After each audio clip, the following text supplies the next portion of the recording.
Welcome to the Unc and Neph UNWP Wrestle Pod, the very first one. Got about 30 minutes before the show gets started, and I gotta figure this set up out. This is the very first one, so me and my nephew should be getting on shortly. We are truly looking forward to this. This night is going to be interesting. The reason being is that, of course, as you know, we are a couple weeks away from Royal Rumble, so we're gonna see what kind of implications will tonight have on that. And then all roads are leading to what? WrestleMania. So yeah, tonight's going to be a really, really interesting show. I think the one thing from last week that kind of stuck out more than anything else was just how they began like setting the building blocks, the building stones as far as what this season is going to look like. So I'm really intrigued with a lot of the storylines that they have going on right now. Like what exactly is going on with CM Punk? Is CM Punk going to be facing Roman Reigns at WrestleMania? Do I want to see that match? I don't know. It's a match I haven't seen. And to be honest with you, I think that would actually be kind of interesting because this is the thing about CM Punk. And you can, if you just go look at that very first match that they had on Monday Night Raw a couple weeks ago, him and Seth Rollins, they put on a banger. But the thing about it is that CM Punk is not the CM Punk that we knew from years ago. I know that's an obvious statement with him being older. But the one thing that I realized about CM Punk is that his psychology of just what wrestling is, how to get people engaged and how to get people to just look at a match and like really think that that is wow, like this guy's really moving around. Like he gets you to care about every single component, every single element of that match. And that's one thing that I think is really, really interesting about him. Give me 1 second. Let me get my nephew on.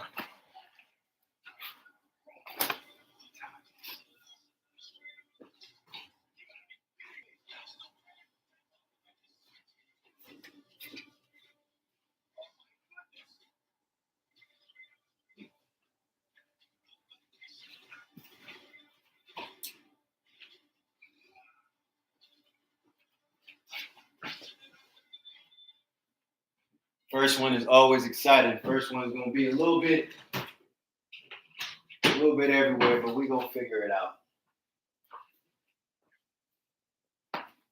Oh, man. I wonder what the card is looking like tonight. They've been putting on some bangers. But yeah, CM Punk. CM Punk in his match in the first week against Seth Rollins. Start to finish. I'm trying to find my notes. You can tell this is the very first one. I don't have my notes. But anyway, the very first time when you watch that match, the thing that got me is that I gave that match a 4 out of 5. 4 out of 5. I thought it was a great match. The reason being is that just the psychology, the build-up, the pacing, everything made that match just feel like it was important.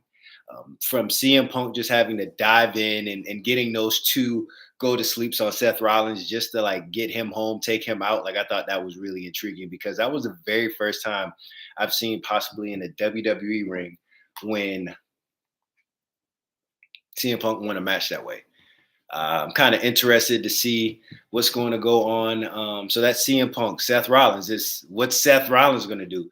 The one thing that I thought was really big about Seth Rollins, if you watched WrestleMania season last year, was that Seth Rollins, if you had to say that somebody was the MVP, like Cody Rhodes was the prom queen last year, but Seth Rollins, he was the workhorse. The reason why I say that, just look at everything that happened. Seth Rollins, and yeah, Cody Rhodes had 2 matches too, but look at what Seth Rollins had to do to help elevate that tag team match to just not be a tag team match. On top of that, the match that he had with Drew, that was a really good match. And then on top of that, for him to come out, and even though he only had 10 seconds worth of action in that match, if you just take a look at the significance of what Seth Rollins did, that match closed a 10-year loop. The reason being, everybody know about the chair shot heard around the world. CM Punk, with Seth Rollins and the Shield, Roman Reigns had the chance to win the title. Could have took Cody Rhodes out with the chair. But the evil king, the mad king, had to get his lick back. And because he had to get his lick back, what happened? Cody was able to capitalize. Seth, even though Cody won the match, Seth was the MVP. And the reason why I'm kind of interested to see what's going to happen with Seth Rollins in this WrestleMania season, this Royal Rumble season, is that I'm not saying he's due for something, but he kind of is. He's due for a moment because not only did he take a L on the first night, he lost his title, but then again, he took a chair shot. So with all that happening, and with Seth just being a primetime player, what's in store for him come this WrestleMania season. So I think he's due for something, due for some type of accolades, due for some type of main event, not main event, but due for some type of big match, just based on all that he's been doing. Another person you have to keep into consideration too, and the background's gonna change out. It's just the very first one. Me and my nephew just trying to get it. We got a whole idea. We're gonna kick off. We're just trying to do it for one night, the first night. So, anyhow, Drew McIntyre. What is going on with Drew McIntyre? How will he fit into this? I'll just tell you right now, Drew McIntyre is doing his best work ever. And the thing about Drew that I appreciate, and I think a lot of people can appreciate, is that I think, stay with me on this, I'm going somewhere. If you kind of take a look at how Stone Cold Steve Austin was in his heyday, I'm not saying Drew is Stone Cold Steve Austin, but if you take a look at how Stone Cold was always that person that said what everybody wanted to say, said the things that people were too scared to say, did the things that people had a conscience and were a little bit too worried to do. So Stone Cold was really he was like a caricature of that person that we all wish we could be. Now, if you take a look at everything that Drew has said, that Drew has done, Drew has did nothing but speak the truth. And the interesting thing about that, I think I'm gonna mess this quote up. I'll get better, but I'm gonna mess this quote up. It's one of those things where you be a hero long enough to see yourself be the villain. Drew was a hero, and the thing about it is Drew just stuck to his truth and he kept saying the truth.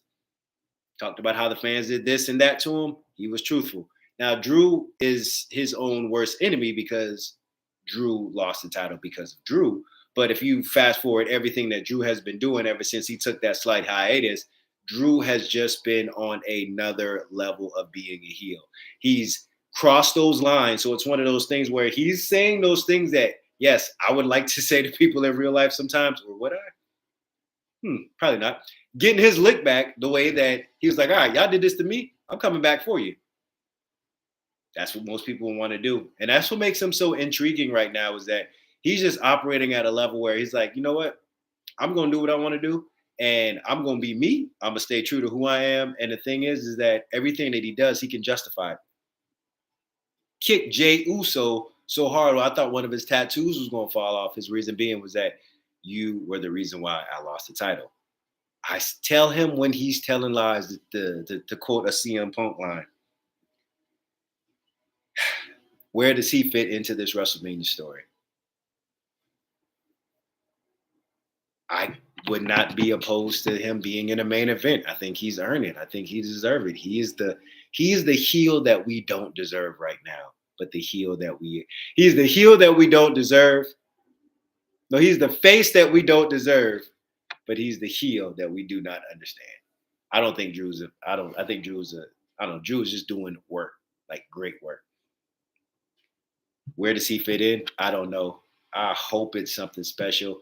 I think what they could possibly do, I hope they don't, but I see them sprinkling some seeds for a possibility.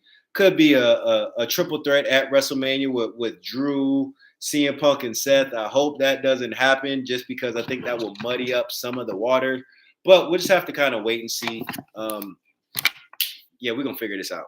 Background to be different next week, y'all. I got some stuff on Amazon that's going to help me change his background a little bit. We'll probably put some cool like UNWP, like I guess background in the back. Let me see what's going on. I keep getting these weird like text messages from people like, hello, who are you? Then when you text back, it's like one of those things. Why am I talking about text messages? First episode, we'll see. Let me send this to my nephew real quick.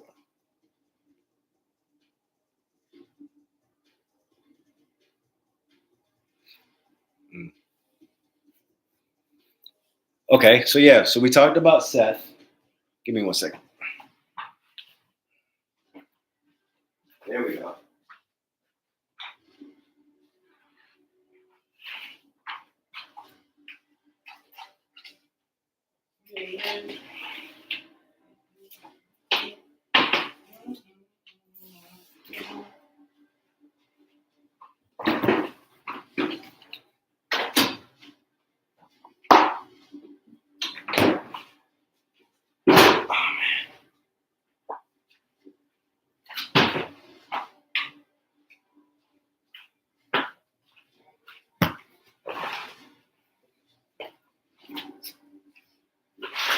I'm really excited about tonight.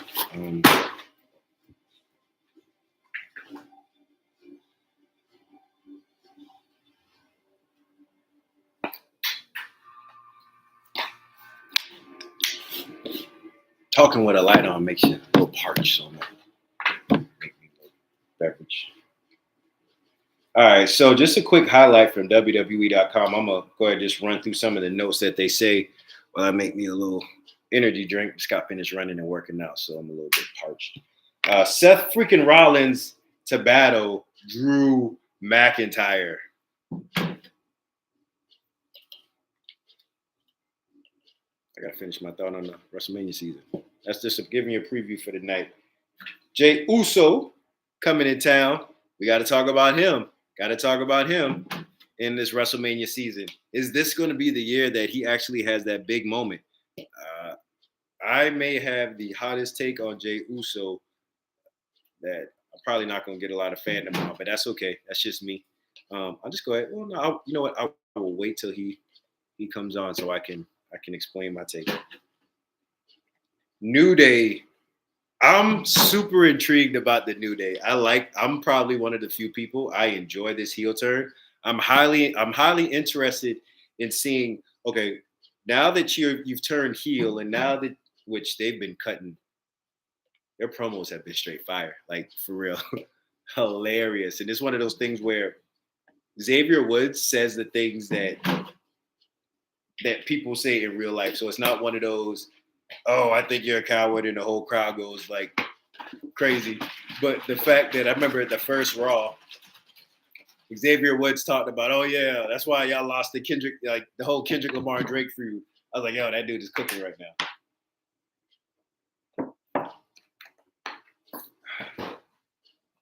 Lyra Valkyrie returns to Raw as the new Women's International Champion. Intercontinental, I can read. Let's mess that one up. Intercontinental Champion. That was a good match last week. Well deserved. I thought Dakota Kai could have took it, but it's one of those things where it makes sense. Controversial take. Game of Thrones, season 8, the last episode. Braun the Broken, him being the king, made sense. Horrible TV, but logically, him being the king makes sense. Why? Because he can see everything. So, like, he was clairvoyant. Be the king. You can make good decisions. Except he couldn't find a dragon. Or could he? Anyhow, WWE Hall of Famer JBL coming to Raw.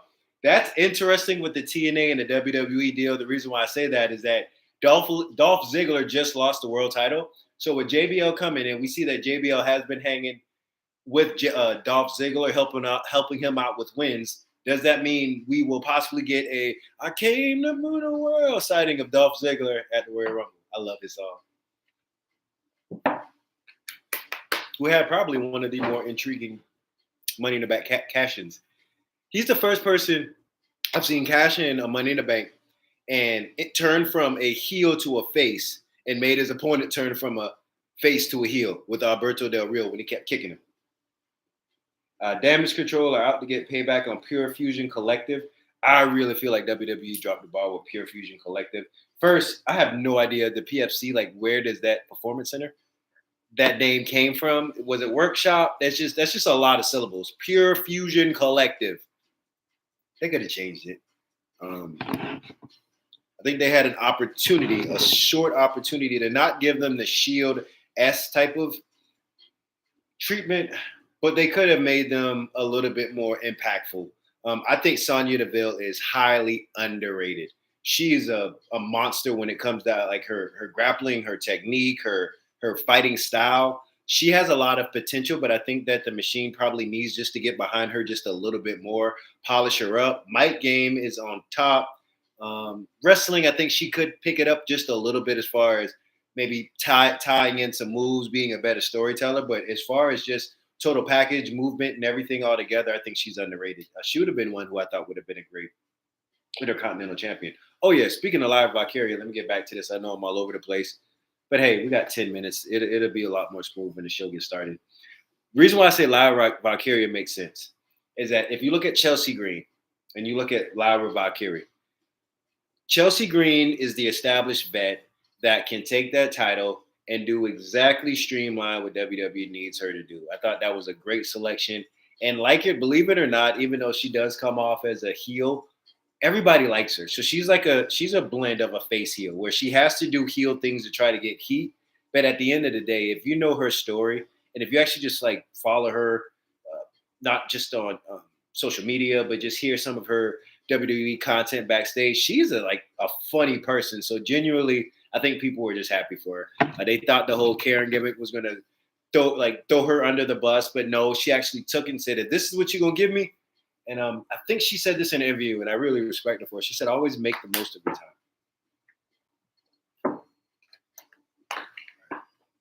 I am big on feedback, so I'm gonna tell you right now. Next week, that backdrop will be different.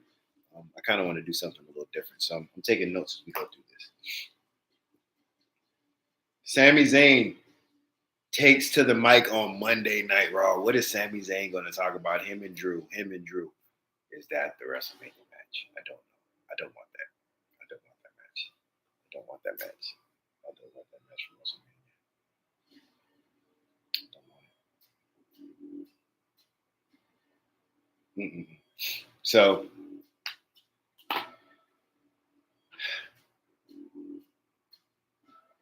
Gunther. We got 8 minutes before the show starts. Gunther.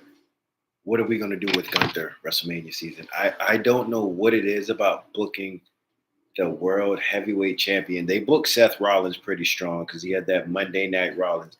But I think that there's something missing with Gunther's reign. I don't know. I think I know what it is. But for some reason, they changed his booking style. Where when he was the Intercontinental Champion, match, he was a workhorse. Banger. Him and Sheamus, banger after banger after banger. Consistent. You put him at the main event, he's going to at least give you a 4 or 5 star match. He can wrestle me, and I can't wrestle, and he'll give me, and we can have a 4-star match. I wish my nephew was on because I would definitely go on the, hey, would you take a chop from Gunther for $1,000 or $1 million, whatever we still play. But yeah, what are they going to do with Gunther in the at WrestleMania, Royal Rumble? Will Gunther still have the championship match? I feel that his build up to be champion was flawless. His run as champion, something happened within that Damian Priest feud where he became elitist. And in becoming an elitist, he just did not have a lot of title defenses. He had a few, but it wasn't like when he was running with the Intercontinental, which I guess when you're on top of the mountain, why do you have to fight people? People should come to you. What are they going to do? I thought his feud with Damian Priest was interrupted. I think they still have a couple more. I think WWE, if they wanted to like bring it back, they can run it back. But I'm interested to see what they do with him. I'll tell you a match that I would love to see.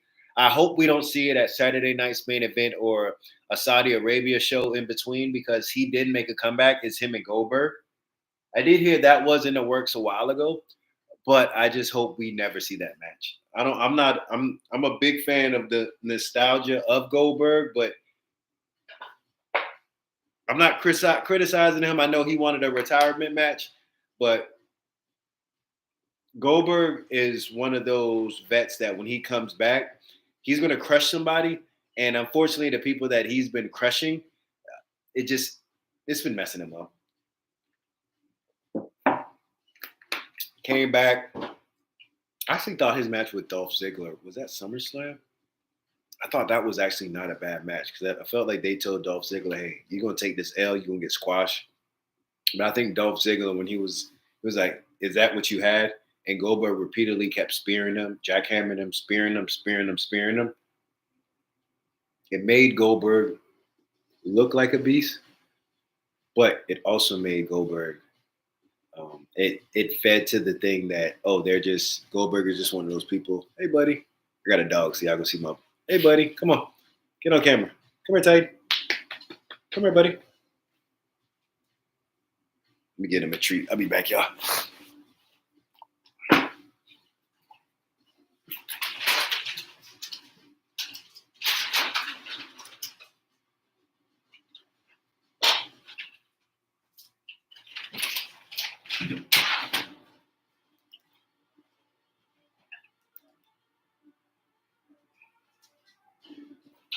Grab this snack, and I'll be right back, y'all.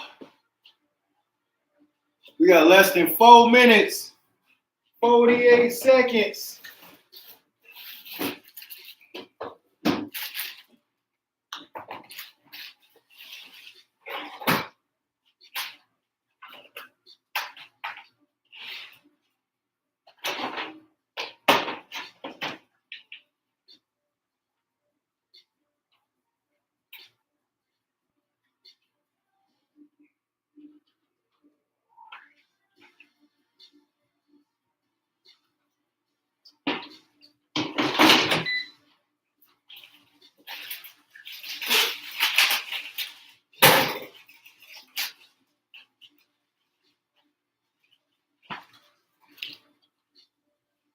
Three minutes.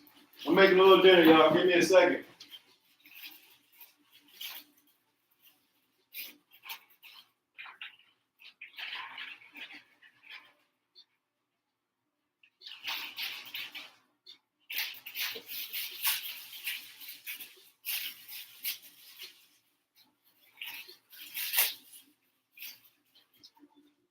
Three minutes. 3 minutes.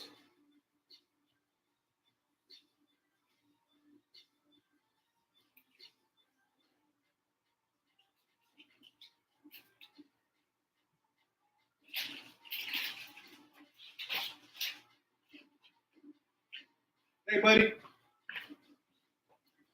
3 minutes. Come here, Titan.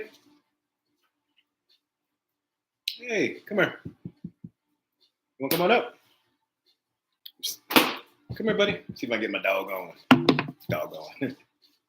Nah, he's shy. All right, y'all gonna have to excuse me. I'll try to eat really quickly.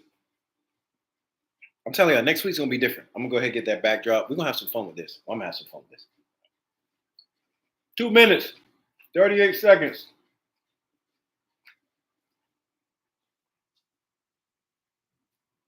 Ooh. Kick off.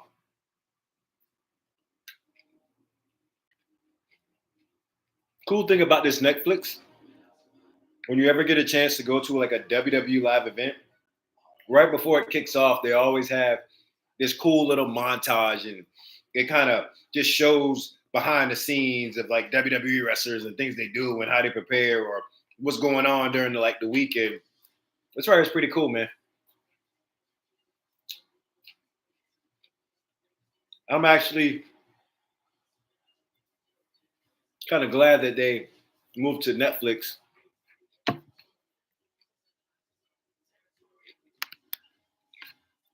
because with this move, gives them a lot more freedom, and not only gives them a lot more freedom, they can kind of maneuver, and so they can like actually have room to tell stories. They can actually have room to do whatever they want to do. I know at first, whenever they went to Netflix, people were just a little bit worried, saying, "Oh, is it going to be 3 hours? Is it going to be 4 hours? They can do what they want." The cool thing that I've noticed so far is that the first couple episodes of Netflix were like maybe 3 hours. Last week was about 2 hours and 37 minutes. I thought that was interesting because you have like that 3 hour block, but then they've only used 2 hours and 37 minutes. So what they're going to do with the time? I think a good friend who told me this one time, because I was trying to just learn how to speak and be a good storyteller and all that. Essentially said is you tell your story, and when your story's over, your story's over. Raw last week was 2 hours and 37 minutes. That's the shortest Raw that we've had on Netflix. But it's one of those things where if you take a look at the totality of everything that happened, they basically told their story. So that's the one thing that I like. So they can go as long as they need, and they can go as short as they need. Hopefully, it won't go to 2 hours. I'm not the biggest fan of the 2 hour Raw. I love the 3 hour show just because Raw is the A show. That's what everybody is. And all right, I got you. Let me see.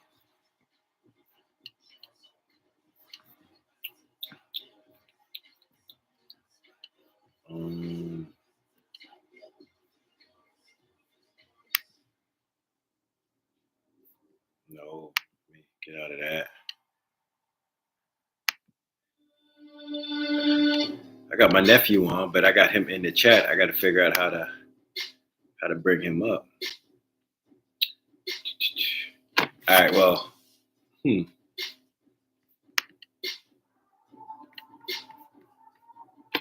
guess we'll figure it out. You might have to use the chat, big dog. That's cool. And then next week we'll get you up. All right, we're getting started. The end. My dog is already falling asleep. In. Now. Forever. Together. So cool.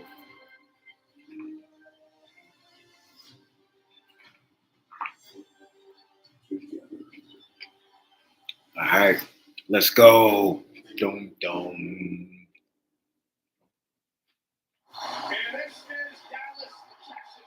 Legit, Dallas, Texas. That's where Raw is tonight. One of the best cities I've ever lived in. Dallas, Texas. Tell you right now, that place is going to be on fire. A lot of, look at that, Seth Rollins. Whoa, wow. What is that? Is that his Captain America look? Oh, my goodness. That guy's the epitome of I believe 100% in myself. Look at that, Drew McIntyre.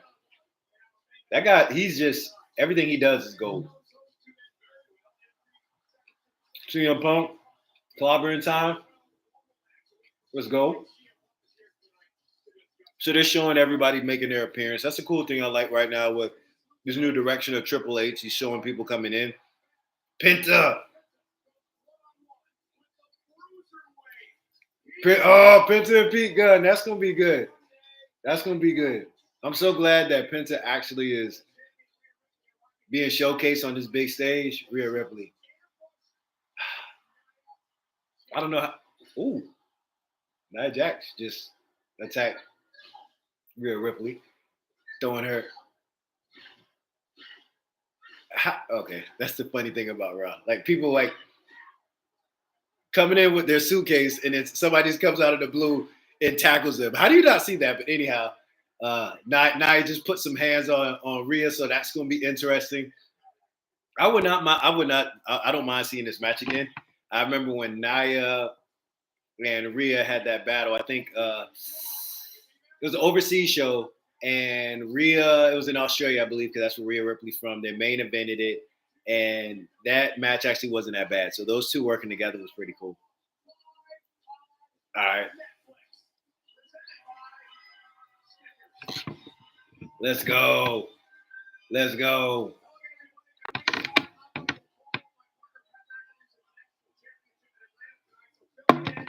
Wade Barrett. I can't wait to see this guy get back in the ring.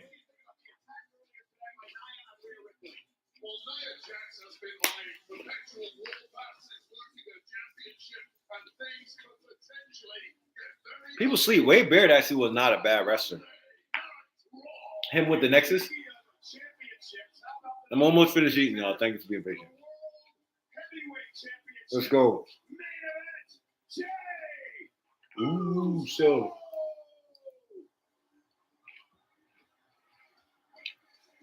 Show's kicking off with Jey Uso. Let's see what he's going to say.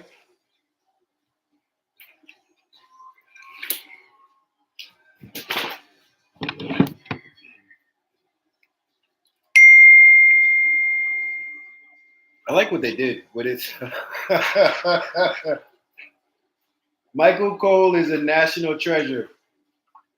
They need to protect that guy at all costs. Michael Cole yeeting is I have no idea.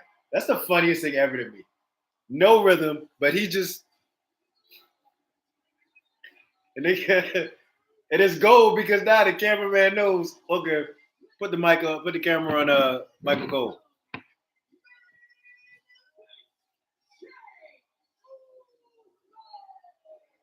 Controversial take.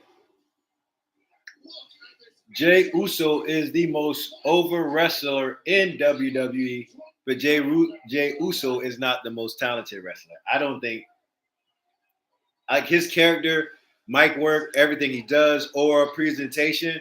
I'm a huge fan. His matches, they just don't do it for me. I don't know.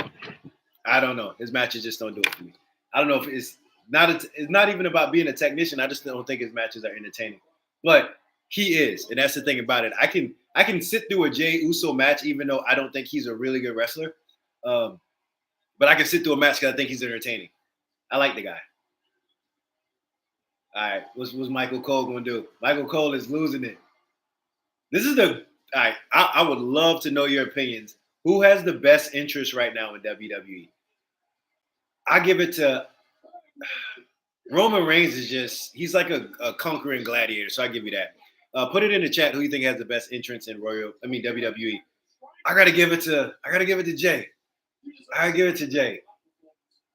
Cody one is gonna be up there. The reason with Cody is that he just has like that. That was an old song, by the way. Cody has that old song and and everything goes crazy. But Jey Uso is he just got the aura. I don't know. I don't like his matches.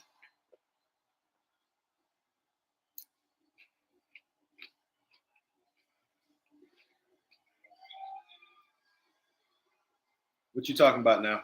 Let's see.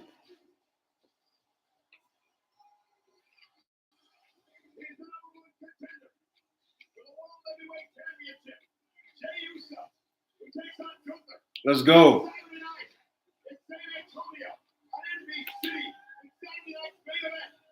Controversial. I want Gunther to squash Jey Uso. I want Gunther to come back to being a dominant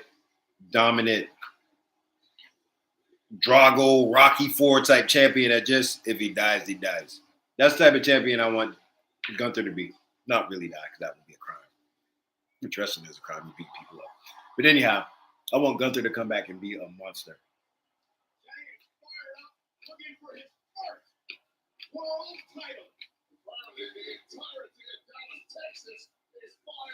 That black ring is slowly starting to set on me. I think it's okay.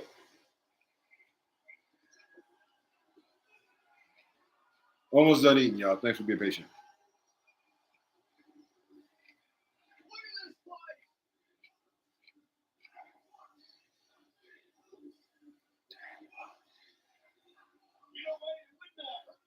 Let's go.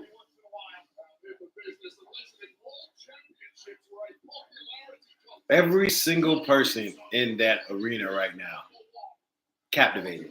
That guy's entertaining. Will he beat Gunther? It's actually, I think they would pull the trigger. I think they would do that. I don't think it's a good decision to do, but I think they would do it. Hey, yo, sit down.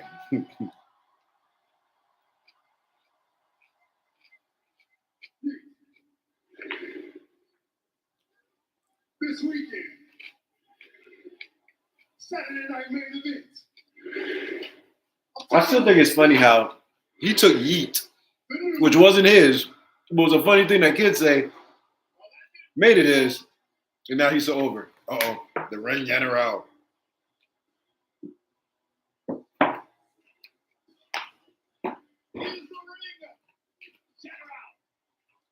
I need my world champion to wear socks. Come on, Gunther. I need you to do something better than that, bro. Seeing him wrestle in person, one of probably the, like, as far as in-ring performers, Me and my nephew went to a show.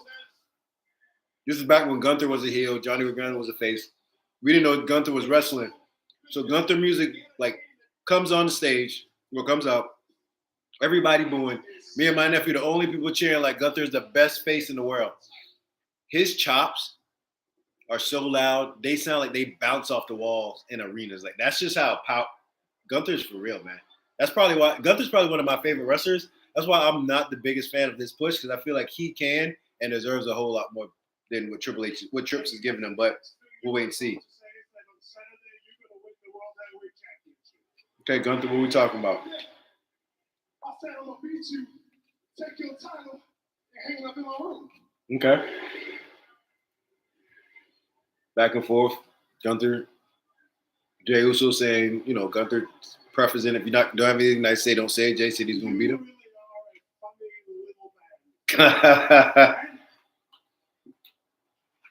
Little man. Let's not act. We both know that it's not gonna happen on Saturday. Okay. Last week you should drive over here and you look me in the eye, and you said every morning when you wake up, you look in the mirror and you found yourself.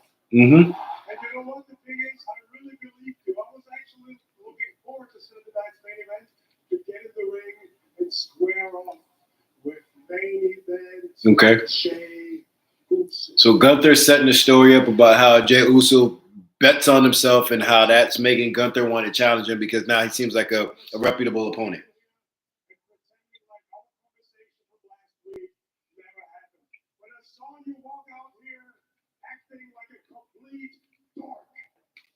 So now Gunther's basically saying, Jey Uso, your credibility is shot because you came out of here yeeting all over the place looking like a dork. You don't want this.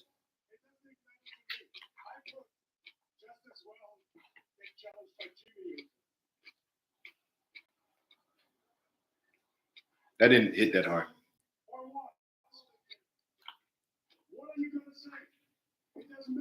I'm almost done. Y'all like these slow. Those people, I mean, look at them. They're naive enough to believe every word you say. So Gunther's saying, Jey, you don't back up what you're saying.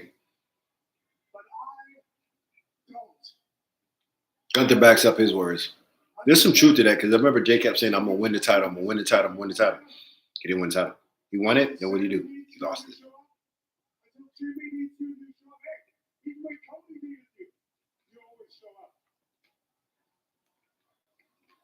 All that makes you is a useful idiot.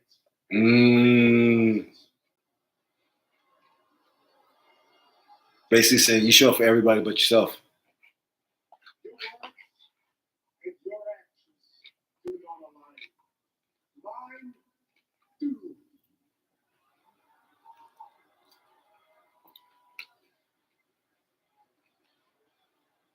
Gunther's cooking. On Saturday? I like the new mics though. They're more cylinder instead of like the square. I'm going to expose you for a flash in the pan that has no business being this close. Let's go. To the world heavyweight. Let's go. Let's go. I still want my champion wearing socks, so come on, Gunther.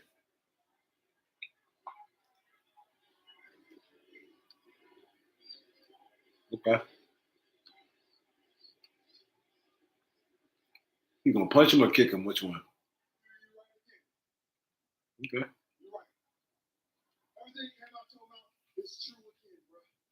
You're right. I'm the mascot. I'm the mascot. And this right here is my team. Hey, this right here is my squad. Because they ride with me. Mascot. Slide with me. And on Saturday, they're going to be with me when I beat you for the World Heavyweight Championship. He's the mascot. Crowd's his team. Because they're always with him. And they're going to be with him when he wins the championship. Okay. Mm-hmm. You're going to respect me too. You're going to put some respect on my name. Okay. Why? Because there's only one of us standing in this ring right now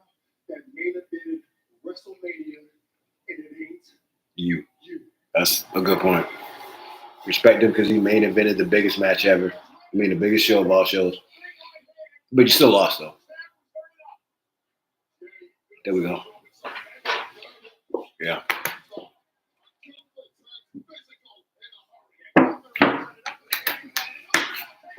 I'm kind of glad to see Gunther being a little bit aggressive.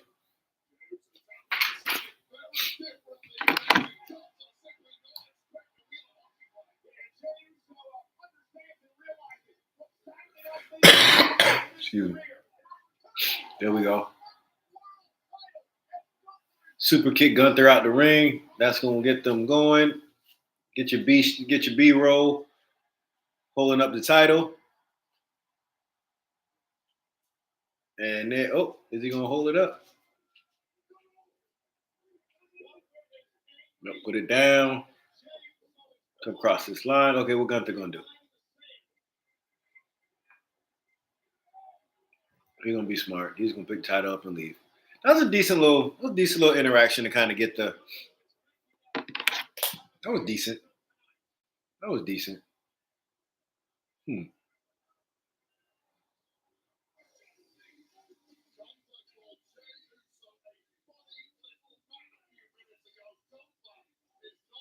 Yeah, I give that maybe 3.5 out of 5. I mean, it did what it needed to do.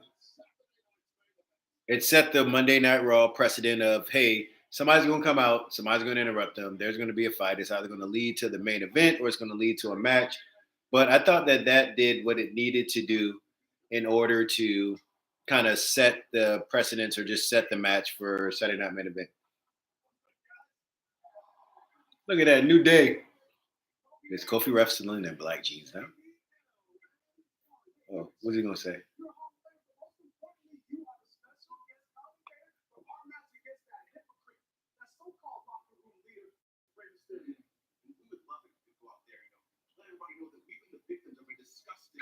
I kind of like the New Day. Why did Kofi Kingston pull out $2?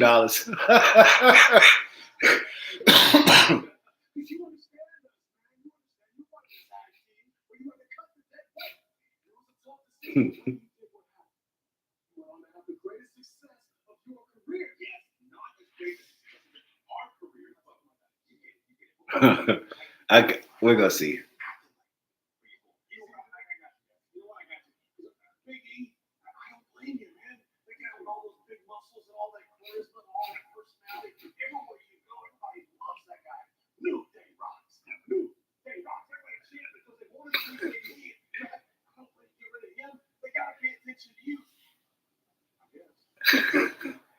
That flipped on him.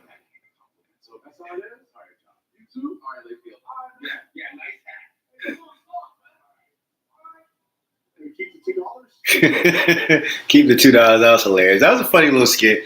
I'm really interested to see what. As I guess it's happening now. Kind of curious to see what we're gonna do with the New Day, especially with them being a heel. So I've seen Xavier Hood's heel work, but I've never seen Kofi Kingston work as a heel. As long as I've been watching WWE, when he was the dude, the boop boop boop, and speaking with a accent, and then all of a sudden he just lost it one day. Like, where'd that come from? So kind of interested to see what we're gonna do. So we got Rey Mysterio coming out. This guy right here is just amazing. I think he's like 50-something years old, still jumping around. 50-something years old, still jumping around. All his neck ligaments, everything's still in place. I don't know. All right, Neff, I see you in the chat. What you think about that? The New Day and JBL, that skit. What you think about it? And then we'll find a way to get you up next week. I think I gotta change the setting, and then we can see if we can do like a split screen or something like that. Or I got a backup plan. All right, so going on. Oh, that's another thing I don't mind about Netflix. The commercials are really, really, really, really short. Let's go. Let's go. Las Vegas, WrestleMania, 2 nights. Let's get it.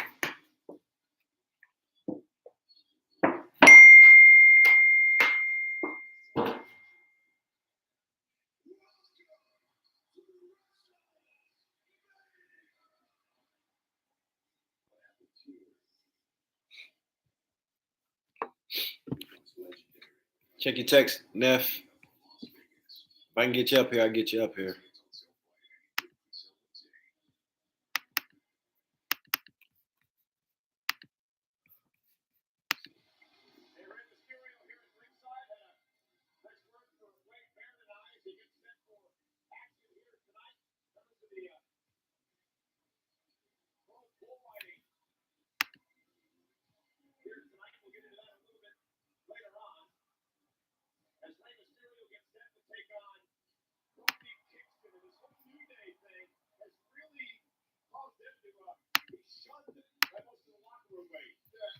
All right, let's see what we can do.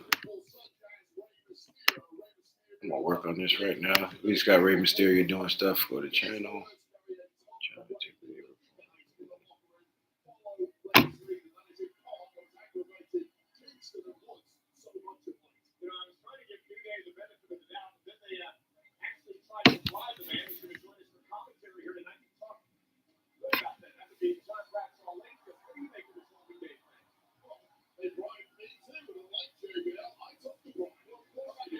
Okay. What? All right, nephew. We'll look at that.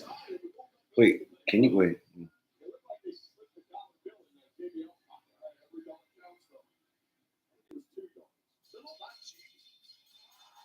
JBL. Let me see.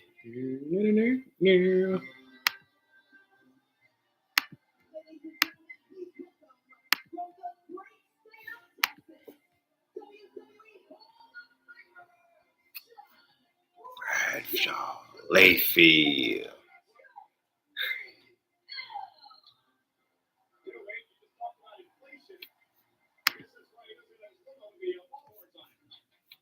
Let me see. All right, y'all, bear with me. I'm trying to get my Neph on.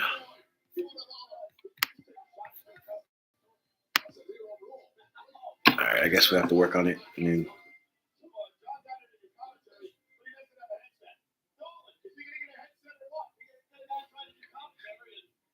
Let me see.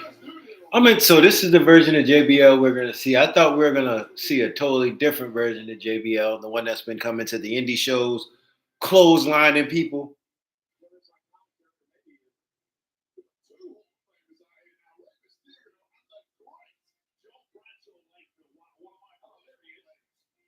All right, we'll have Neph on. Well, he got the red. Yeah, we'll get Neph on next week, so he'll just be in the chat. Let's see what we got going on now.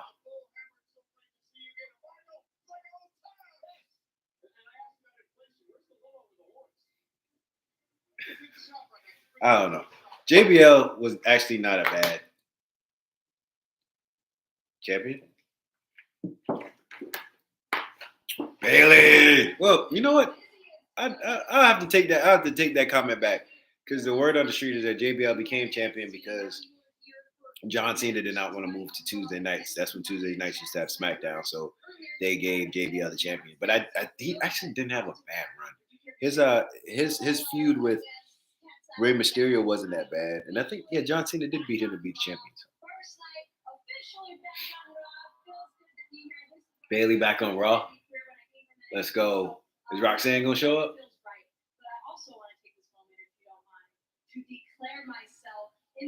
Royal Rumble. Yeah. Oh, he did? Oh man, okay. I did not watch TNA. Did not watch TNA, so he finally helped. I believe in Joe Hendry. Okay. That's another guy. His aura is bigger than I think his wrestling ability, but he's slowly getting better. Nia Jax is back. She's just disrupting everybody.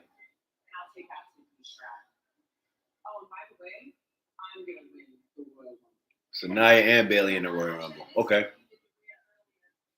if you want to try something like that on me right now, then I dare you. Bailey needs to sit down.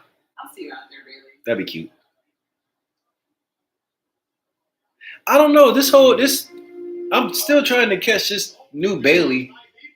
Who is this? Oh, mate. So PBR, Professional Bull Ride. Okay, that's why they had the guy with the hats behind him, and that's why JBL is there.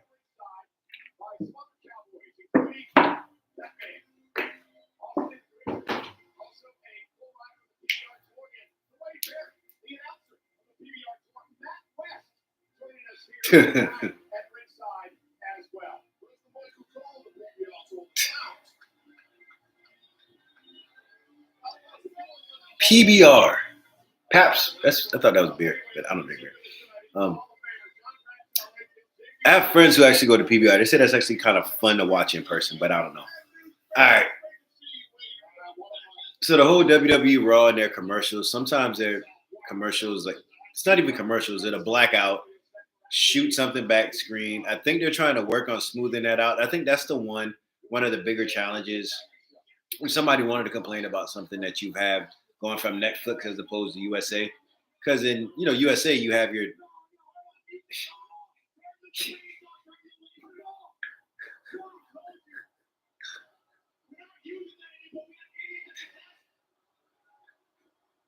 you got your commercial breaks in the U Day. They say they not even coming out with the whole.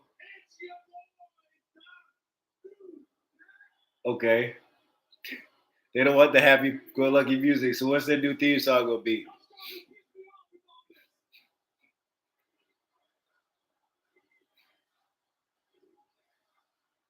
All right, Cody, not Cody, Kofi.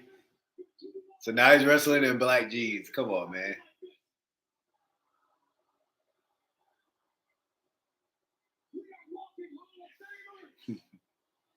That's true. They are going to walk. They are walking Hall of Famers.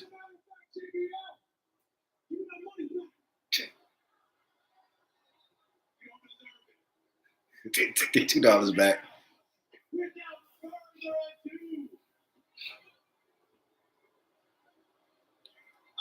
So they're still trying to work out this new gimmick that they have, what they're going to look like, what's the music going to sound like.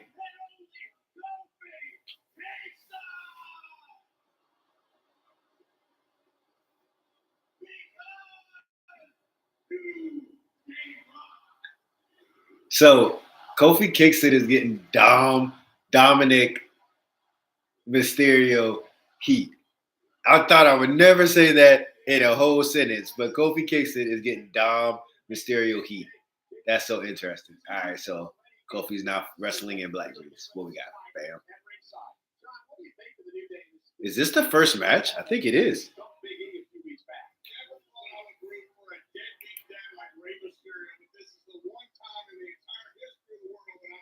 Kofi versus Rey Mysterio.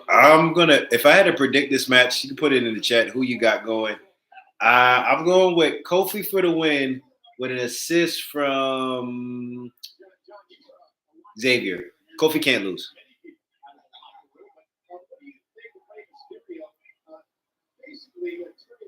Yeah, that's a good point, Neff. As far as knowing the New Day theme until the Royal Rumble. That's a really good thing. That's a good point. Give them some time. They can probably change up everything, presentation and all that.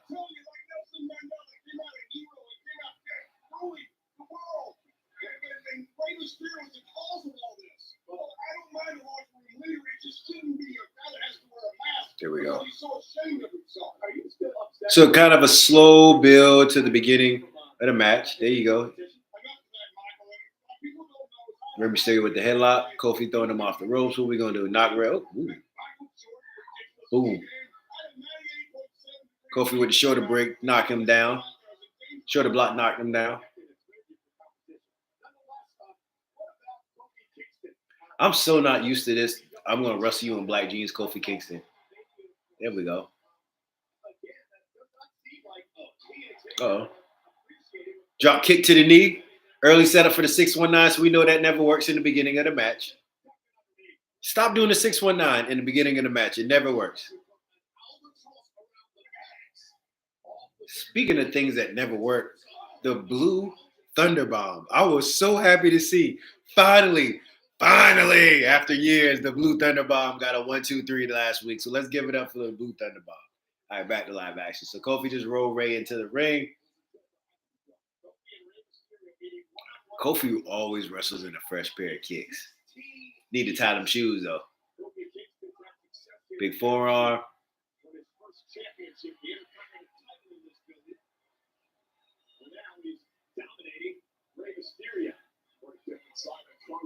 All right, so Kofi now got Rey in the corner, just giving him those kicks, stumping a mud hole in him.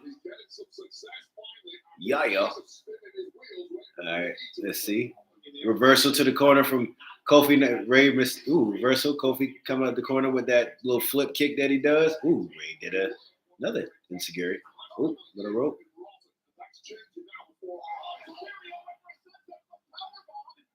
Okay.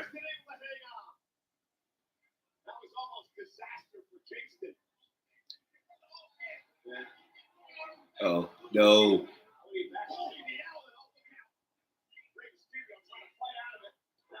That was a botch. Was that supposed to be a powerball?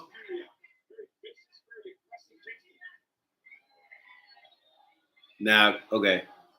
So there's two ways this is gonna go. Either JBL is gonna give Kofi a clothesline from hell, and then Rey Mysterio is gonna get the win, or Xavier Woods is gonna hop in the match, show some interference, and then Kofi's gonna get the win. So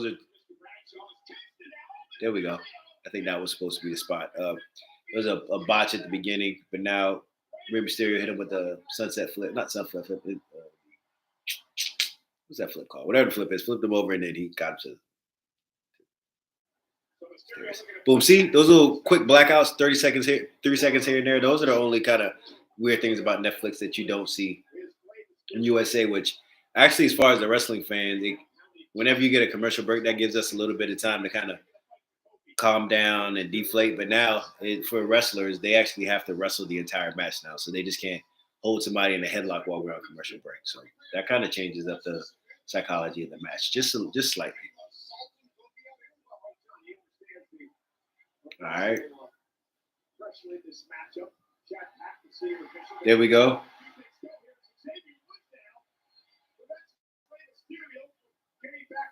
I appreciate you sending me that, Neff. There we go.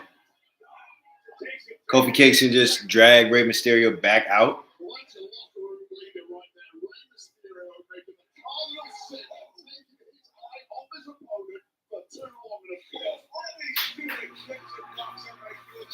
A little chilly in here. Turn the heat off. All right, so Rey Mysterio's down in the ring. Oh yeah, I can see that too. Kofi Kingston on the top row. What we gonna do?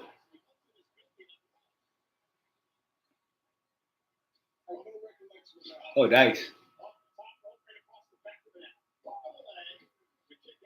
Kofi has to be at least a good 10 to 15-year vet.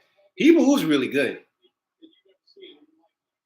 I would say Kofi. You know what? If we just take a look at Kofi Kingston's career all throughout WWE, you would have to say he has been a huge success story.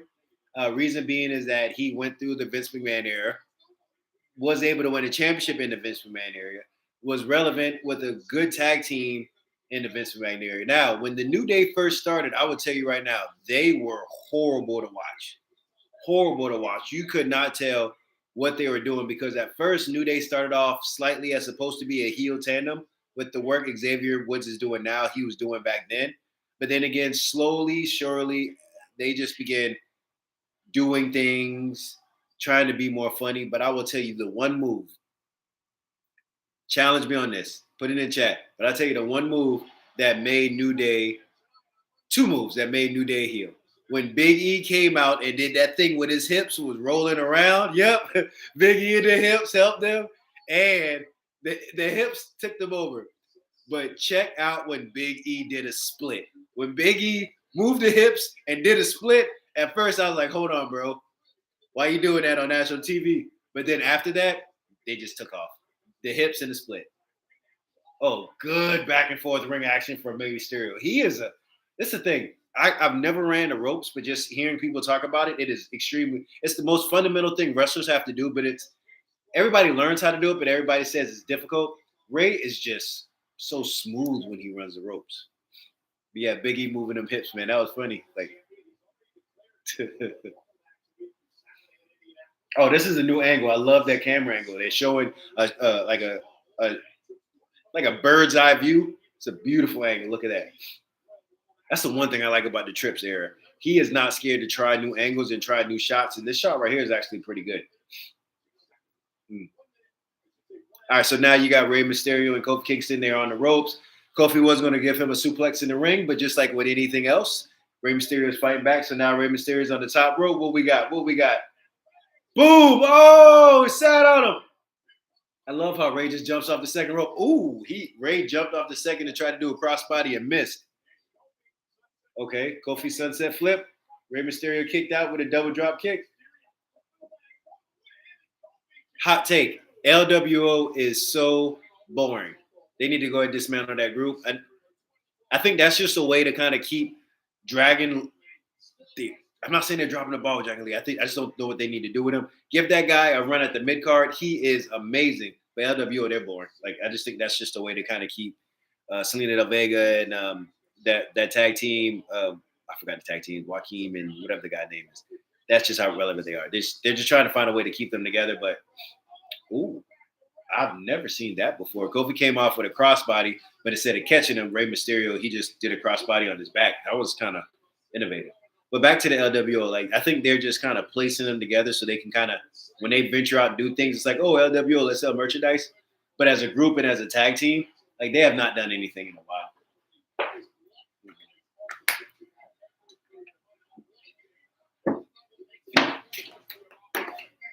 I don't know. I like Santos Escobar. I don't think Santos should have. If they would have want Santos to be a face, they should have like went all in and let him be a face on his own. Okay.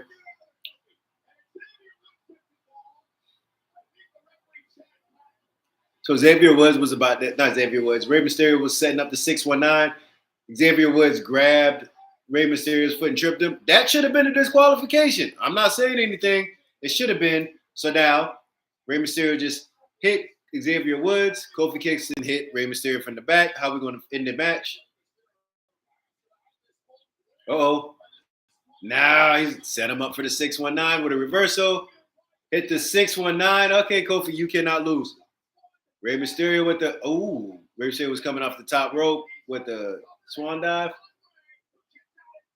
I just call that move swan dive. Probably not swan dive, but it looked like one. All right, Neph. If you were a wrestler, would you jump off the top rope? I would be so nervous, man. If I had to do a move off the top rope, they've been having some botches in this match. Yep, Kofi lost.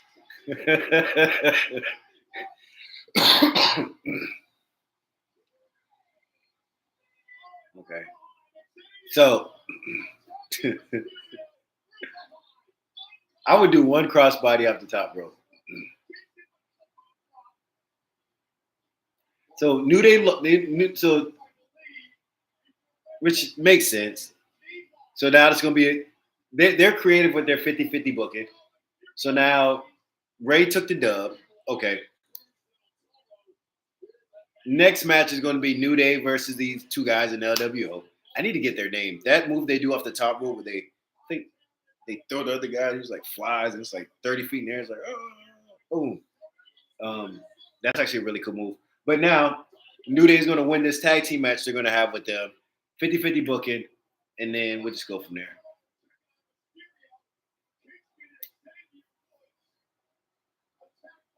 Those two guys are not long for the WWE. Because I don't even know their name.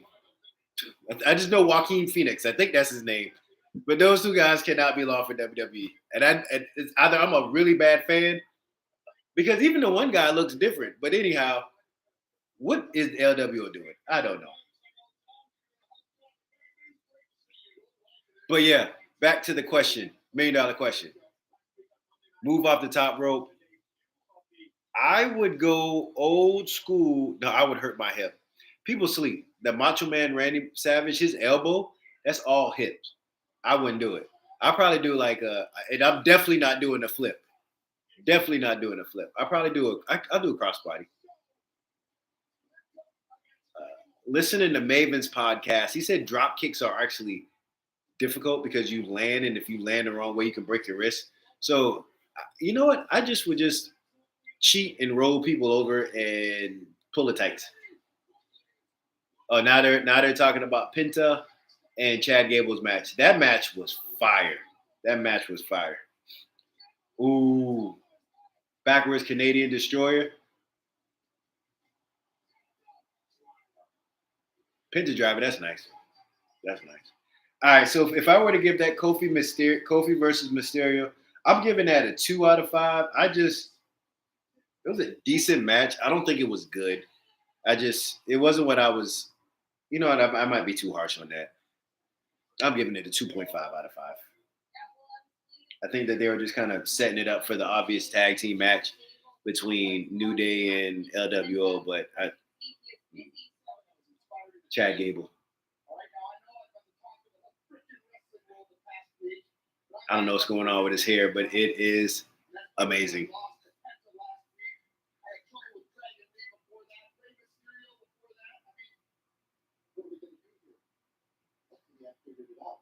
We got Chad Gable. Is he losing his hair?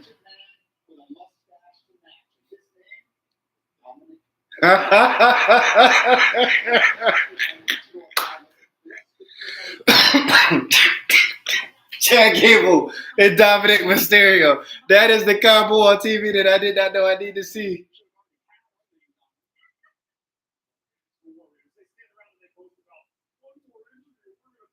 So 2.5. Yeah, I give it a 2.5. Yeah, with the botches. Yeah, there were several botches in that match. Two professionals. Two professionals. I just thought that 2.5. That's a good call, Neff.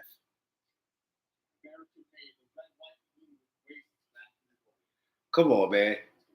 All right, it will be a travesty if Chad Gable lost tonight. The reason being is that okay, I controversial. With what happened today, January to the inauguration day, Chad Gable cannot wrestle tonight and lose. Let's see what we got in the background. I think is that Maxine and Natty. Okay. Yeah. All right. So So back to that Kofi Mysterio, 2.5 out of 5. I was not that entertained.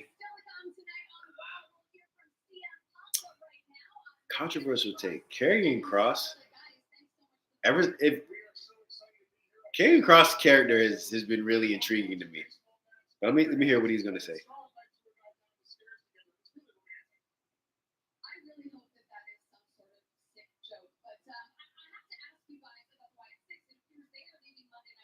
Karrion Kross about to talk about Y6. What you got to say about that, buddy?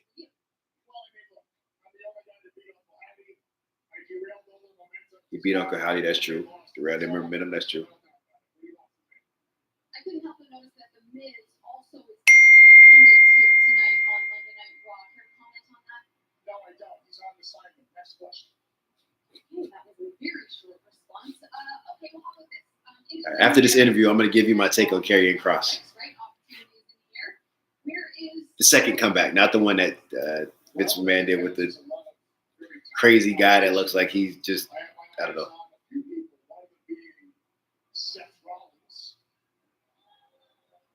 I like this Karrion Kross, by the way.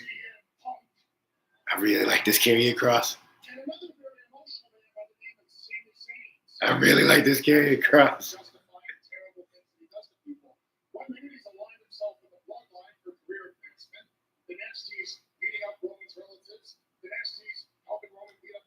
He's speaking the truth. Sami Zayn, Karrion Kross. I don't think Sami Zayn believes what he says either. What you got here? So to be clear, you do or you do not have an issue with Sami Zayn? Well, Karrion Kross and Sami Zayn, is that a match I want to see? All right, thank you so much. Actually, you know what? I believe Sami Zayn is up next. Thank you. Very exciting. Yeah, they need. I agree, Neff. They need to do more with Karrion Kross. This is my quick take while Sami Zayn comes down. If you take a look at when Karrion Kross came back, all of his feuds. So, real quick, they said him and Bray Wyatt were like really best friends, and they were supposed to work on a project. So, long and short of me bringing in Bray Wyatt is this: anytime somebody had a feud with the Fiend, their character when they came out of it, never ever coming out being the same. Everybody who Karrion Kross has had somewhat of an interaction with, character has never been the same. Whether it was Seth Rollins, Roman Reigns, left the clock, slowly something happened. Sami Zayn, Drew McIntyre. Everybody that Karrion Kross has had some type of interaction with, their character has slightly shifted afterwards. Now that could be coincidence, but for some reason you begin to have that aura about you where like you expose certain truths about people. Like to me, that's intriguing character work. You take a look what happened right now with the White Six. That was supposed to be, in my opinion, that was supposed to be a crush for them against the Final Testament. But the thing that I think Karrion Kross did that he does not get a lot of credit for, if you take a look at how he interacts and how he snaps back and how he comes back on social media, he is literally building his new character brick by brick, not in the ring, but in social media. He is making people, he's saying things that are actually true and interesting and intriguing, but he's doing that in a compelling way where he can take losses on TV, but it's like, okay, that was actually pretty good. So the aesthetic of him being with AOP, I thought aesthetically it looked good. The presentation of them is decent. I don't think it's working the way they want it to work, but I don't know what the next move could be because it just seems like they're 10 toes down in it. So we got to wait and see. But yeah, I really think Karrion Kross, if they give him a chance, I think that he can really shine a whole lot more. Mic wise, I think he's good. In the ring wise, some wrestlers try to be, I think, a little bit too smart in the ring as far as psychology. The only criticism I can give to Karrion Kross is that his psychology might be just a little too much total. Character, in ring, out ring, every single thing, mannerisms, everything. I think that might be a little too much for people to grasp. Not saying people are slow, but every single thing he says and does, from whether he likes to comment to whether he looks at a certain person to whether he's just the way how he even just conducted that interview, hearing what he says is really methodical. There's psychology behind everything he does, and I think sometimes he does things that gets over people's head. So when he does things in the ring, it's like, why'd you do that? Anyhow, I like Karrion Kross. That's what that means. Let's see, Sammy.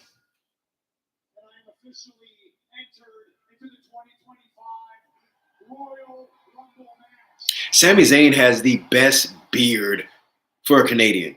And I don't know too many Canadians, so that's why I can say that. His beard is just, and I know he's Syrian, but his beard is just fantastic. That's all I got.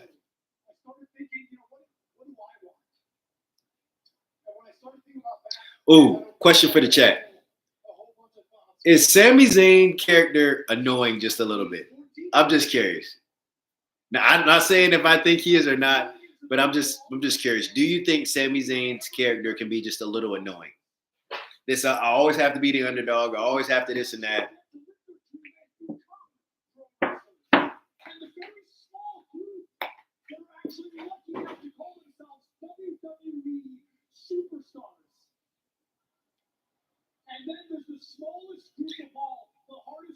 I don't believe I'm going to say this. I would love to see, yeah, the underdog. Yeah, that's true, Neph. The underdog, that's what makes him good. But you know what? I say annoying, but it's not even annoying. It's one of those where he just always has to be in this fight, like this fight mode where I'm always fighting my way to the top.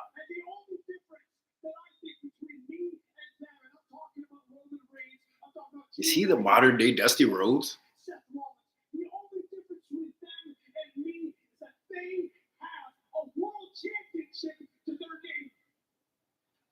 That's a good promo. Talking about everybody has a world championship but him. Underdog. I don't. You don't? And I've said this before and I'll say it again. I've had a great life. Okay? I've had a great career. I don't feel like I need the world championship to complete me. You guys. Sami saying he's had a great life and a great career. He doesn't need a belt to complete him. I got it. All right. So as much as I like Sami, he hits me in the fields. I would love to see him get one run, just to put it up. But we want to see you with one, Sammy. Yes! Yes! I want you to want it. El Generico, come on, man. I wish I could grow a beard.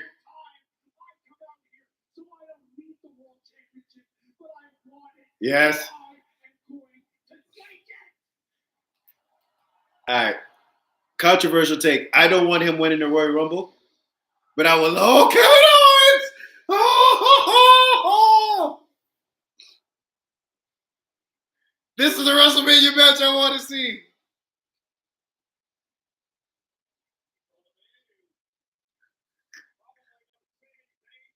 Let's go, KO. With the winged eagle.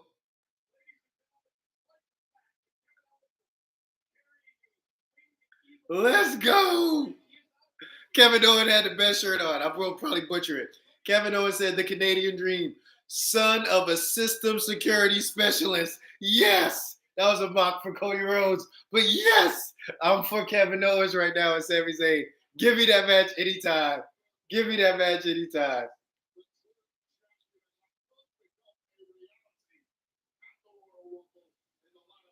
Who we got?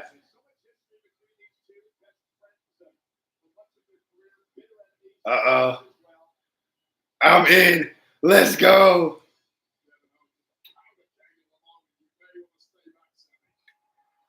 Kevin Owens is doing. Look here. Everybody knows Kevin Owens is going to lose, but Kevin Owens is doing work. This is the best Kevin Owens I've seen.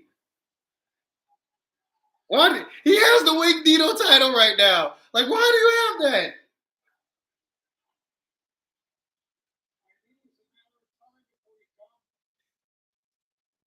Same saying he knew it was a matter of time before he come. Oh! Sorry, y'all. What do you mean? I love Kevin Owens. That's a fresh fade too. That his barber chopped him up. I hope he gave him a good tip.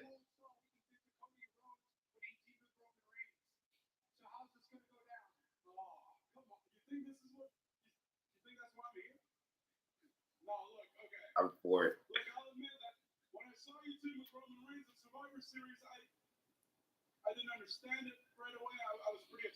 This is interesting now because Sammy teaming with Roman Reigns and Sammy doing this to come back and Sammy actually wanting to.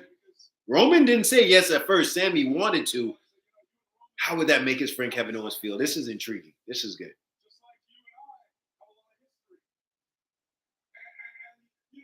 Triple H is not the best booker of all time, but when Triple H cooks, he cooks.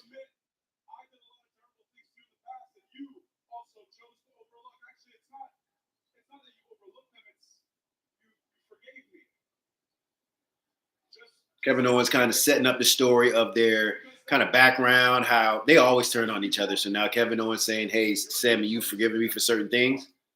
Let's see. I'm so interested that both of these guys have dad shoes on right now. That is hilarious to me. Most guy comes to the ring in Jordans, but these guys have on straight dad shoes right now. This, I don't know if they're older, they're just comfortable, but come on, man.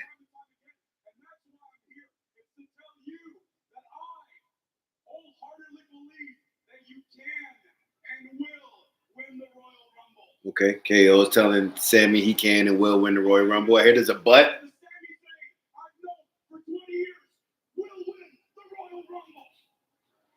You know why? Because you deserve to win the Royal Rumble. You deserve to go to WrestleMania and fight for the WWE Championship. And I know you will do it. I don't want Sammy to win the Royal Rumble. I want Sammy to win Money in the Bank. I want him to get the championship that way. That's just my take. I think it'd be cool. Pop, he'll get a double pop. Pop coming out, Pop win the belt, and then Pop at the end when he gets to hoist it. But I don't know if Sammy is the type of person to do that. He probably would want to face the person head on.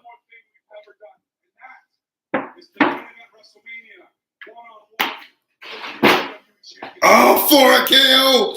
KO and Sammy for the World Championship! The Winged Eagle, let's go! I got to work on my voice.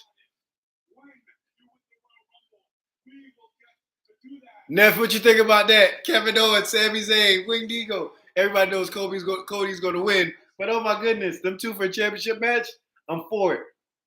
That's like a childhood dream. You and your best friend main event. That's like me and you main event in WrestleMania. I'm jumping off the top rope in that match though, Neph.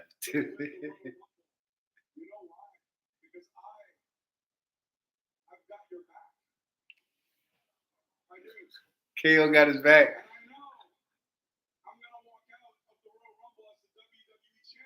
Okay. Oh, he's manipulating him. I got your back, you got my back. So what you gonna do against Cody? Oh, I'm too old to be acting like this, but I love wrestling.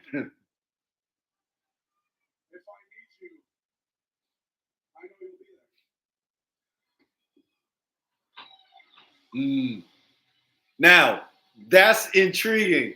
That's intriguing because Sami Zayn showed that if he can have Roman Reigns back, regardless of what Roman Reigns has done for him, and no matter how much of a mad king Roman Reigns was, will he have KO's back, regardless of what KO has done to him, and regardless of how much of a mad king KO has been in his head?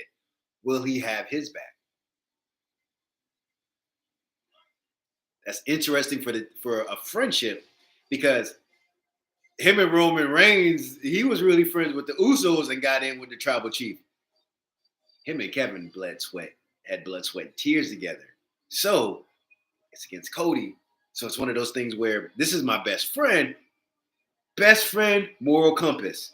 Best friend, moral compass. That's interesting. That was a good promo. Now we got Sheamus backstage interview. I like the green on green.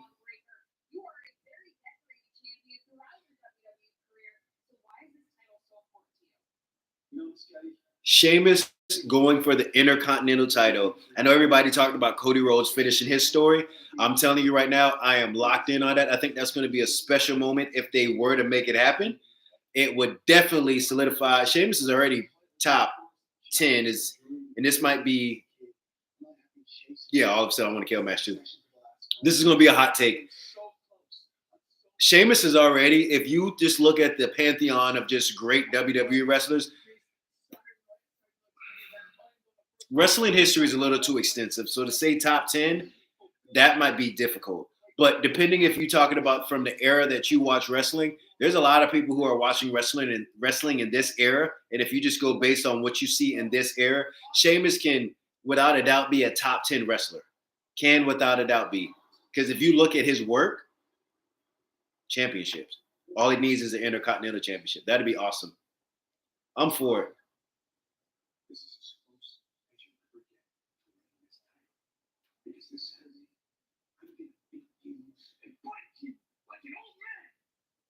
I like when Braun. They need to go ahead and just let the Steiner come out of that guy.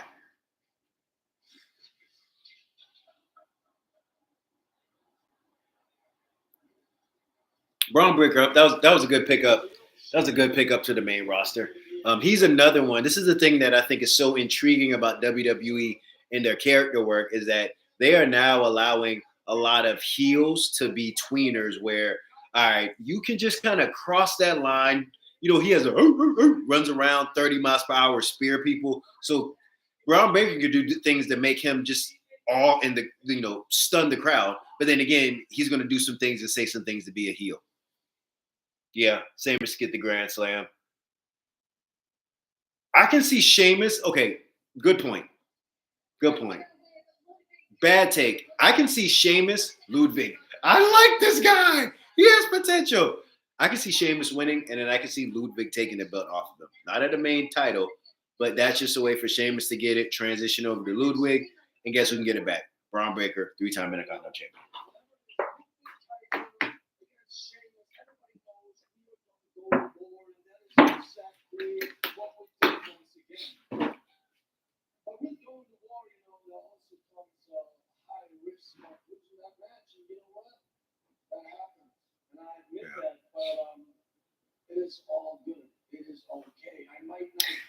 Question for the chat. Question for you, Neph. Ludwig. Mid-card title, or can you ever see him being a world champion?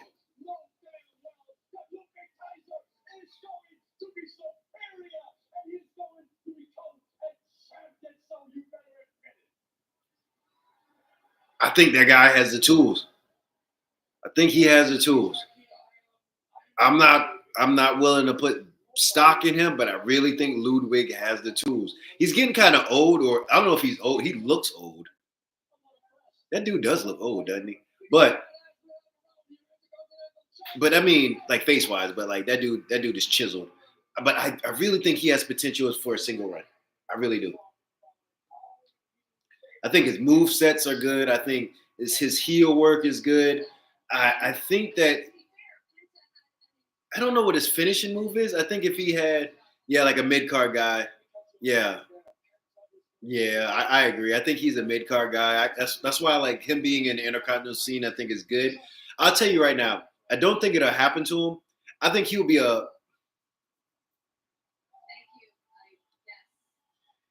one of those money in the bank type of people where if they were to win it and get a championship match that way, I can see him sneaking a championship. I don't think he's going to have an epic build to get one, but definitely I would love to see him getting an Intercontinental mix, U.S. Championship mix, just something like that. I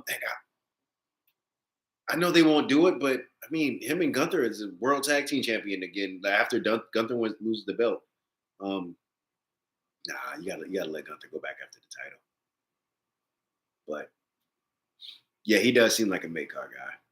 I think I want him to be better than what he is. But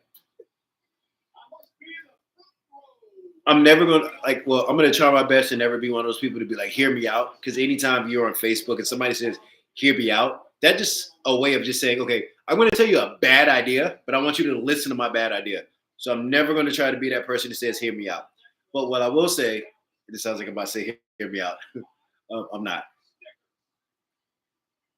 I'm intrigued to see what Ludwig Kaiser would be if he had a strong finishing move. I'm interested to see what that could do for his character. Because now that I think about him winning, I don't know what his finishing move is. Nia and Rhea.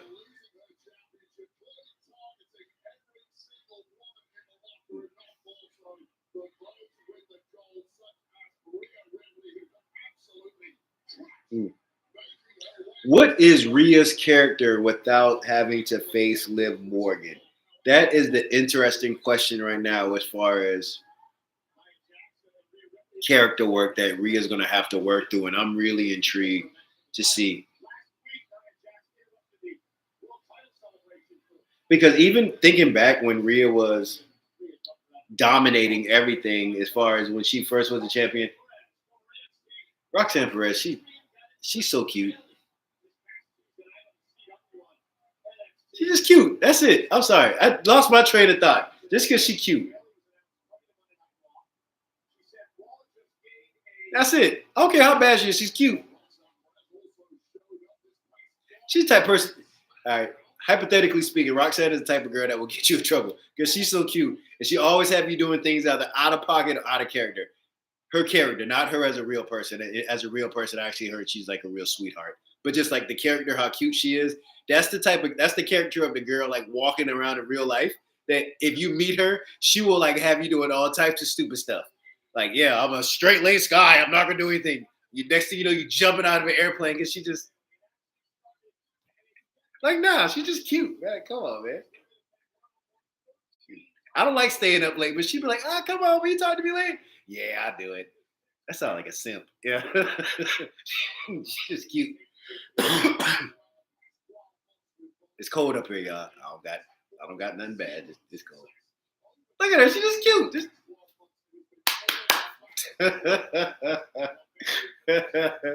I never knew I. Oh man, I'm slipping out for Roxanne. Help me, somebody, help me. Oh, she's so cute. Oh man, NXT is coming. I'm in a DMV. NXT is coming here February 15th. I'm thinking about getting tickets. Thinking about getting tickets. I need to stop thinking about it, doing it, but that'd be cool. But if she's there, I'm probably gonna be giggling the whole time. So I gotta let me stop. I'm like, all right, back to the match. Bailey and Nia Jax. Mm. All right, opinion. All right, hold on, wait. Oh, Bailey went to the top rope, was punching Nia Jax. Now Nia Jax has her in the ring. Bailey tries to That did not work. Tries to flip. Nia now has her on the shoulders. Ooh, that was an interesting connection for a DDT. I will say this about Nia's character and her work, in-ring work as of late. Nia was always looked at as a hazardous, oh goodness, unsafe worker. I think Nia has went above and beyond to make sure that she's safe in the ring. I think some of Nia's, and I could be wrong, unsafe work was that she was really trying to be a powerhouse.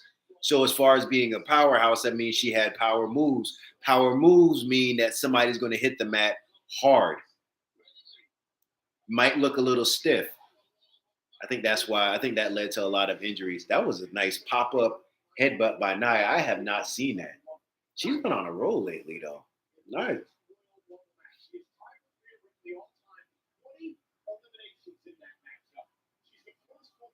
Let's go.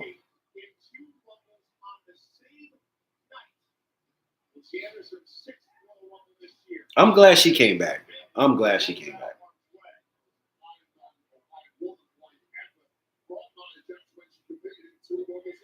Mm.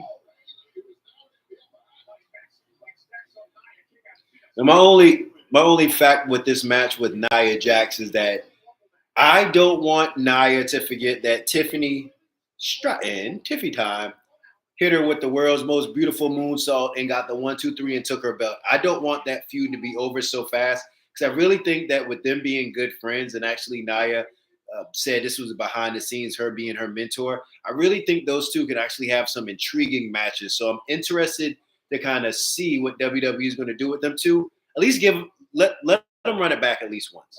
Let them run it back. All right, so Bailey just suicide dive at the bottom rope. That's actually a lot more difficult to do.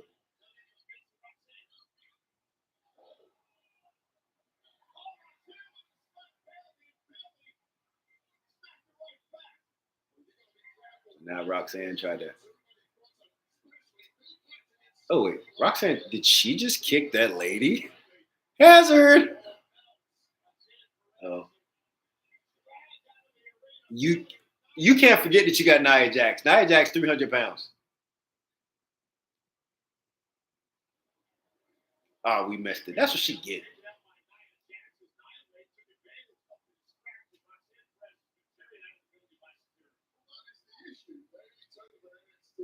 So I'm wondering now. Of course, we know Roxanne is coming up to the main roster.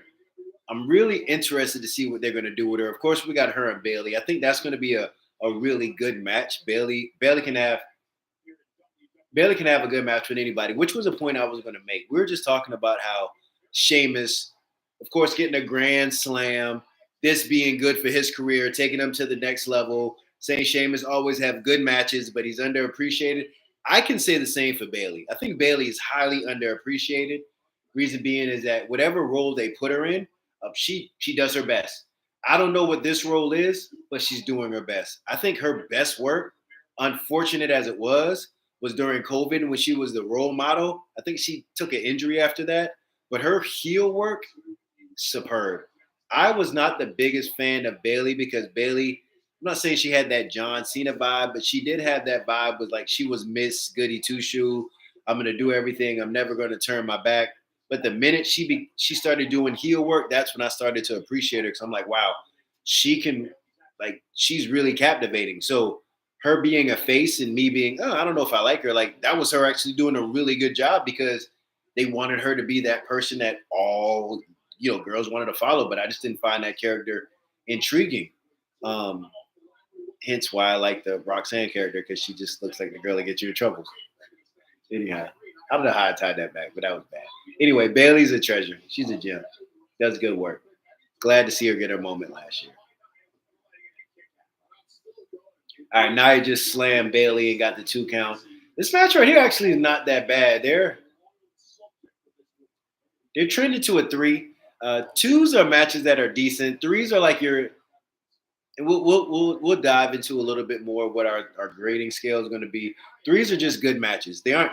That doesn't mean they're great. That doesn't mean they're bad. They're just good matches. Their matches are solid.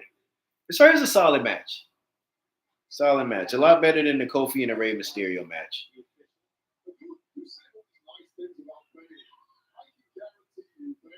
But I will say that I think this match is trending a little bit more past the 3. Um, being decent. I think it could end with good, but I got a feeling it's going to end with some shenanigans. Shenanigans. I don't believe I said that. There you go, Bailey. That was a weird kind of pull you down and take down.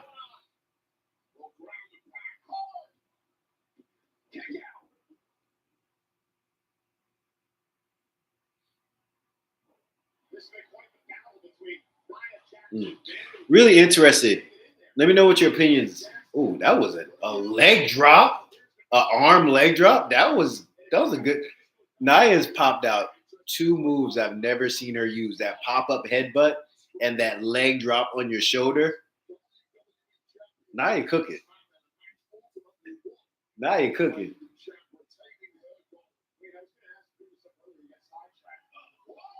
Oh, she missed it and she elbowed her. That was a botch. But I think that was not on purpose. Bailey should have moved a little bit faster, but Bailey took a knee to the head. Bailey to the rope with an elbow to the back. Bailey to another rope. Drop clothesline. Bailey to the rope. Drop the elbow. Let's go. That's pretty good. That was good. I cannot think of a bad match lately that Bailey has had.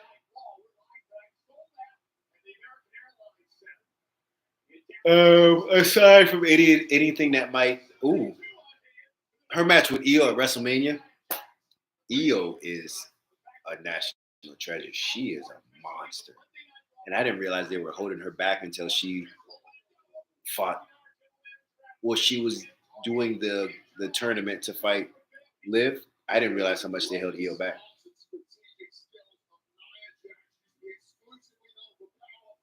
Okay. Nia just tried to do a leg drop off the apron, missed it. I'm so glad she didn't say that. My home, my home. There's actually a funny story behind that. She said that not knowing that it was going to go to everybody, and she just wanted to crack like the production staff up. But when she dropped it, it said her home. Sunset flip off the side into the post. Nia Jax is down. Great move by Bailey. Great move. That was a tough move. Nia's out. Nia's out.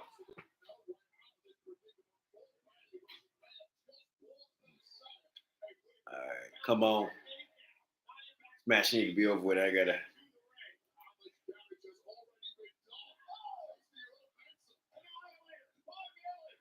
Bailey with the Annihilator. I see you. Oh, Bailey! They're stringing together some good moves. Oh man. Okay. Okay. Okay.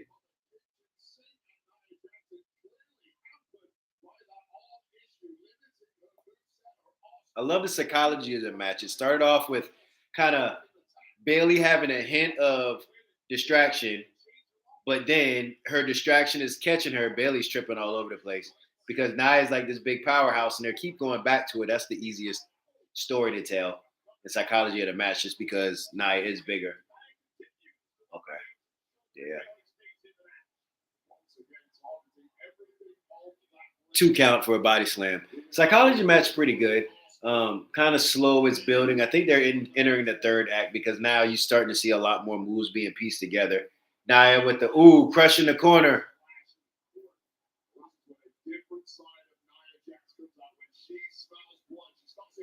Yeah. What was that? That was supposed to flip her around. Nia's 300, almost 400 pounds, Bailey. You can't do that. Oh my goodness. Bailey to the corner in the post. All right, Nia, what's she gonna do? Kick her leg drop. Oh! Nia just crushed Bailey into the ring post. Now, oh man. Nia was going for the annihilator. Bailey swept her under. Nia goes face first to the back. Oh, Bailey with the knee. No, Nia. Don't lose, Nia. Okay, Nia kicked out at 2. Almost 3. Why do I want Nia to win? Because she just lost the belt. She deserves something.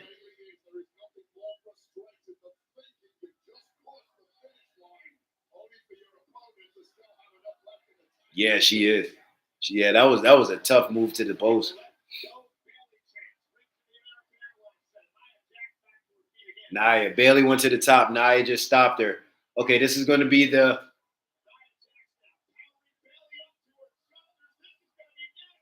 Oh, I thought I was about to do the Samoan drop from the top, but oh, Nia just got powerbomb from the top rope, and Nia kicked out at 2. Come on, I don't want Bailey to win this. I'm rooting against Bailey. I don't know. I never go for the faces. I always want the heels to win. Bailey top rope. All right, Bailey got the smoothest. Bailey has. Oh, Nia kicked out. There we go. I will tell this about Bailey's move set. Her elbow. I can't think of a right now. I don't know who does a better elbow than her right now. She has the smoothest elbow off the top rope in the game because it's not a wasted movement. That's the thing. It's like she jumps. It looks like she's barely getting off, but everything is quick, sharp to the point. Okay, now I try with a Samoan drop. Bailey just counted it. She just hit Bailey in the back of the knee. Bailey's favoring that shoulder. What's the what we? Oh, pop up Samoan drop. Now Nia with the Santon. What you got now? She's running into the corner. Go, big girl. What you gonna do? Go, big girl. What you gonna do? Boom! Nia later. Game, match, point. Blouses. That was a good match. That was a good match. I'm giving that a 4. No shenanigans. Give me a. I'll be right back. Nephew, what you got on that match? I thought that was a good one. I'm giving that a 4.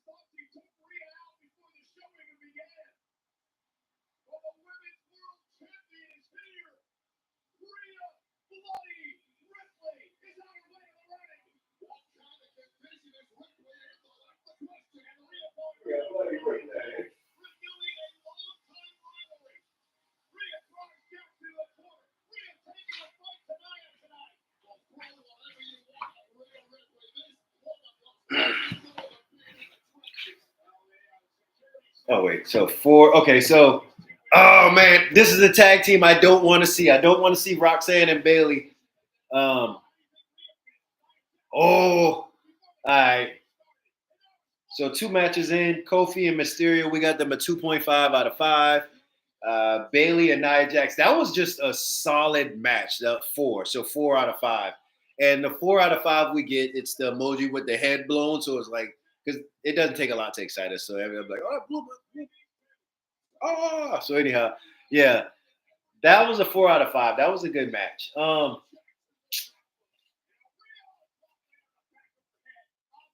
Wait, I'm gonna have to hit the rewind button. I didn't see Nia trip Rhea just now.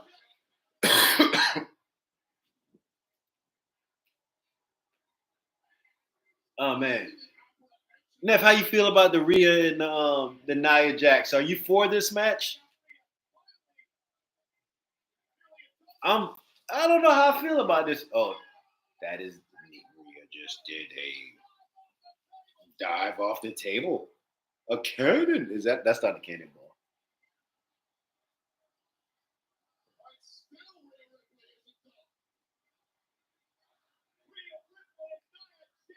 I think this is good for. I think this is good for Rhea's character. She needed something to sink her teeth into, and I think this is a good match. Her and Nia has decent chemistry, and she did.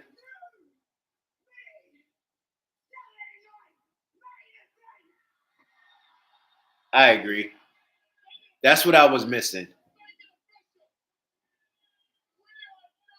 Because I was saying that earlier that they still have some legs left in that match. Because my thing is this: now you're going to do Rhea and Nia Jax. So of course, depending on how you look at that card, do you give the main event to Jay and Gunther, or do you give it to Nia and Rhea? I think they're going to give it to Jay and Gunther because they already gave Nia and Rhea uh, a main event. But my thing is this now, like they've done that match. So let's say Nia loses because she's more than likely going to lose. They're not going to take the belt off Rhea Ripley. You have Nia that just lost to Tiffany. You have Nia that just lost to Rhea. She has two losses, not saying it's impacting her character. What does that do for her to be able to come to Tiffany after that loss and say, I want a title, I want a rematch? They could just do it, but I don't that seems lazy. But they need something to do with Rhea. Nia makes sense. Not a fan of that. But we'll see what we do. All right. Let me see. What did I say about this match last week?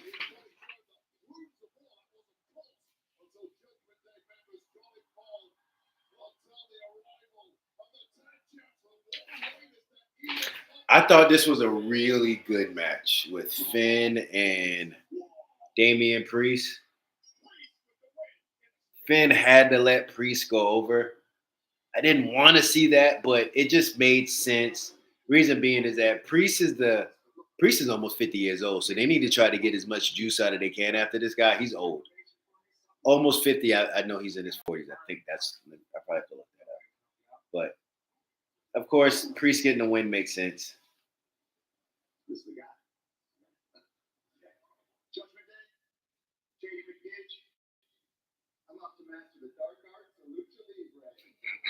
Dark Arts of Lucha Libre.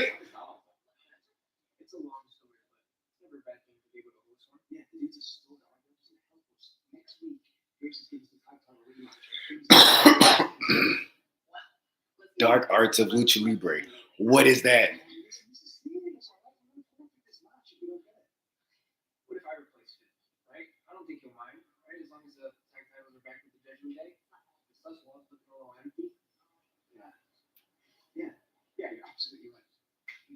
Let me see. What level gonna do about that?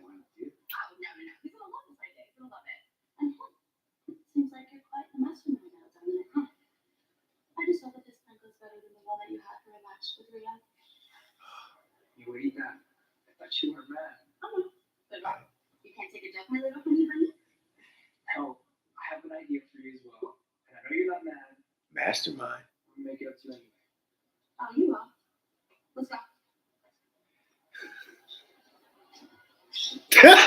Carlito is gold. Carlito is gold, man.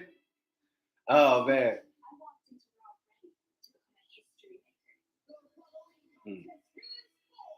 That was a good match. Now they're recapping Lyra and Dakota Kai. I'll tell you what I like about Lyra Valkyria. She was ready to go to the main roster before she even went to the main roster. She's polished. She does what exactly she needs to do. Psychology, as far as how she sells moves, she does that. She sells her character, and move wise, she's pretty good. Her kicks, I mean, she knows what she's doing. She knows who she is as a character. Thing I appreciate her is that she's small, but she sells everything really well.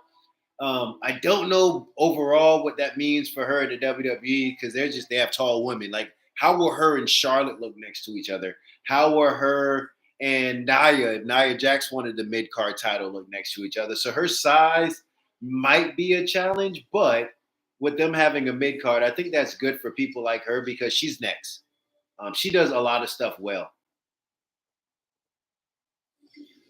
And I'll tell you one thing. I think another thing about her that is sneaky is that she is strong, like really strong. So overall, I thought, could you have made a argument to say, hey, Dakota Kai's been wrestling for years, long time wrestler, kind of deserving of the title? Yeah, you could. But I just thought that Lyra winning it was the good decision.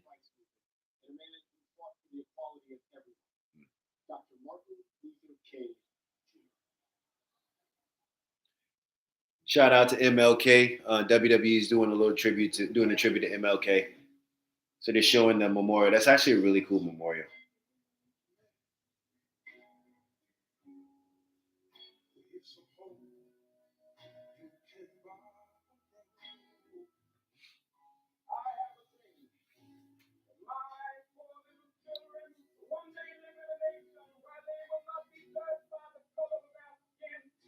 Mm.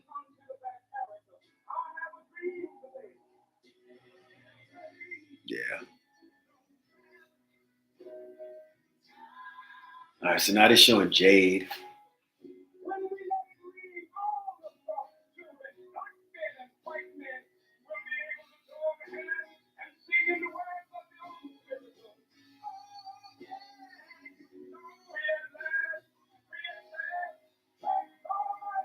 It's a pretty good tribute that they're doing on MLK Day. Pretty good tribute.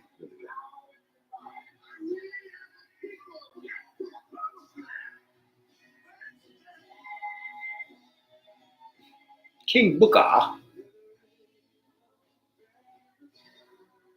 I can never look at Titus McNeil the same because all I think about is him falling under that ring. But that's a me problem. That's a me problem.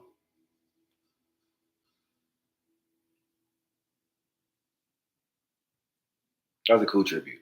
Good job, WWE. That was a good job. Good job. Good job. Pete Dunne, the bruiserweight. This is gonna be a good match. This is gonna be a good match. Pete Dunne and Penta. This is gonna be a good match.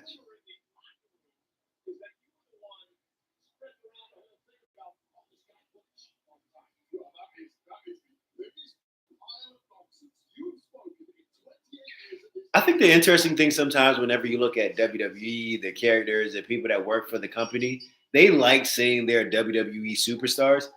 I think the cool thing sometimes, and is that let's say Pete Dunne, for example. Pete Dunne will never be a world champion, but Pete Dunne know what he does. He gives great matches. So yeah, he may not be in the main event title scene, but you put Pete Dunne on TV, he's gonna give you a good match. Like this, him and Penta, good match. I can't think of even when he was Butch. And if you can think of one, man, please put one down. I can't think to mind. I can't think of one match Pete Dunne by himself, but I can't think of one bad Pete Dunne match. Now, when it was him and Ridge Holland, eh, that can yeah, I'll give you that. If you can come up with a few, I'll say yeah, probably not Pete Dunne fault. Ridge Holland is now coming into his own, but Pete Dunne on his own, Pete Dunne is legit. I just think the only thing about him is that Pete Dunne's gonna be 185 pounds and 5'9". That's it.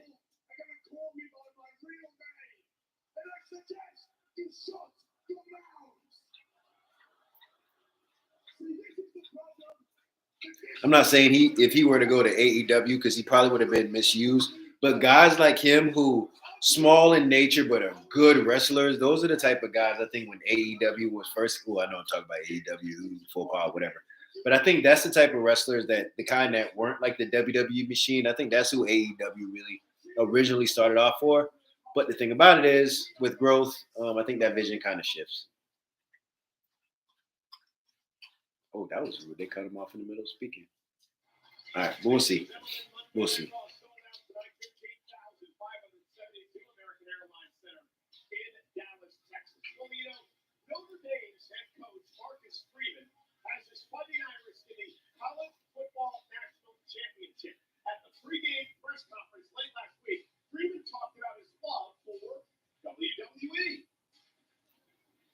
Yeah, I grew up a wrestling fan, and he came in here after I got to Ohio State, and I found out the son of the animal was. I was a fan. I was a wrestling fan.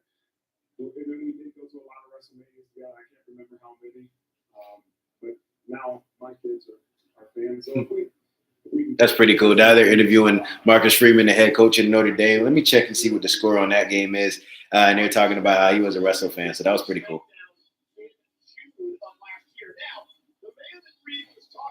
Oh, they're not doing well right now. Scores 21-7. Ohio State is up 21-7.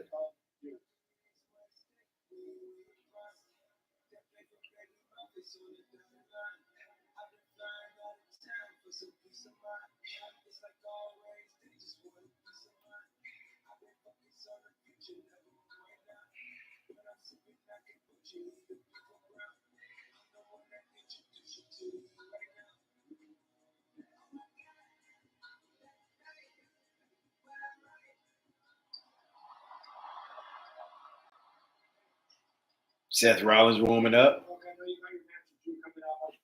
Just want to tell you, as a friend, I really appreciate our talk last night. I needed to hear that. I wanted you to know that you got through to me.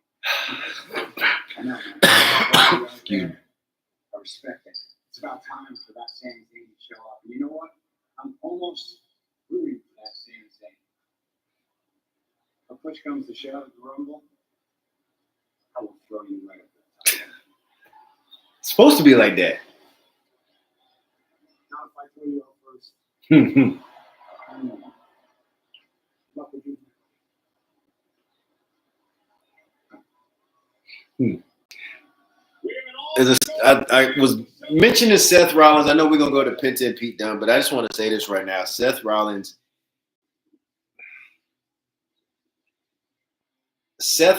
has been, might be a hot take. Seth Rollins has been a prisoner of just him being consistently good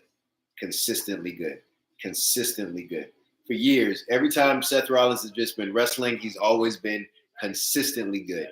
What's the problem with being consistently good? Nothing has a problem with being consistently good, but there's a difference between being consistently good and great.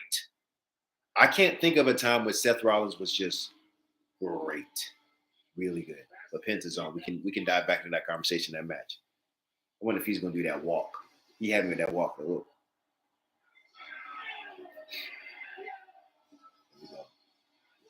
Oh. That's pretty cool. Big presentation. You gonna do that little tiptoe walk? There you go. I love that walk, man. I'm gonna go into work like that tomorrow. I have no idea who that guy at the corner at the ring is, but he's either cheering everybody or cussing everybody out.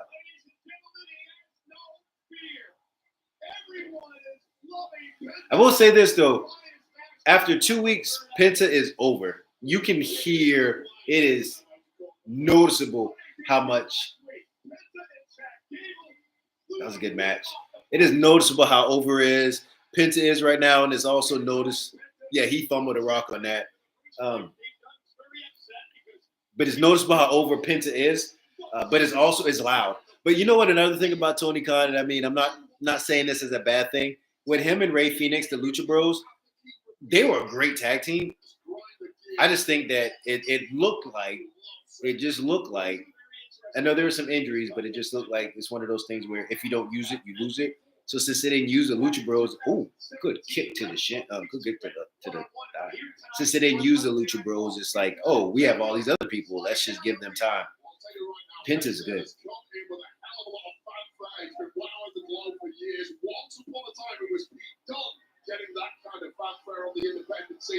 Right. Basic start. Ooh, nice start. So one criticism people did say about Penta last week, I'm glad Pete Dunne did that, and I'll explain it real quick. They said Penta, he taunted way too much. So Penta just did a small move. He taunted Pete Dunne. What did Pete Dunne do? He immediately ran over there, hit him with a forearm, knocked him down. That's why I thought that was good, because people said, who has time to taunt in the match? All right, so Pete Dunne with the fingers. I thought that was a good transition to move.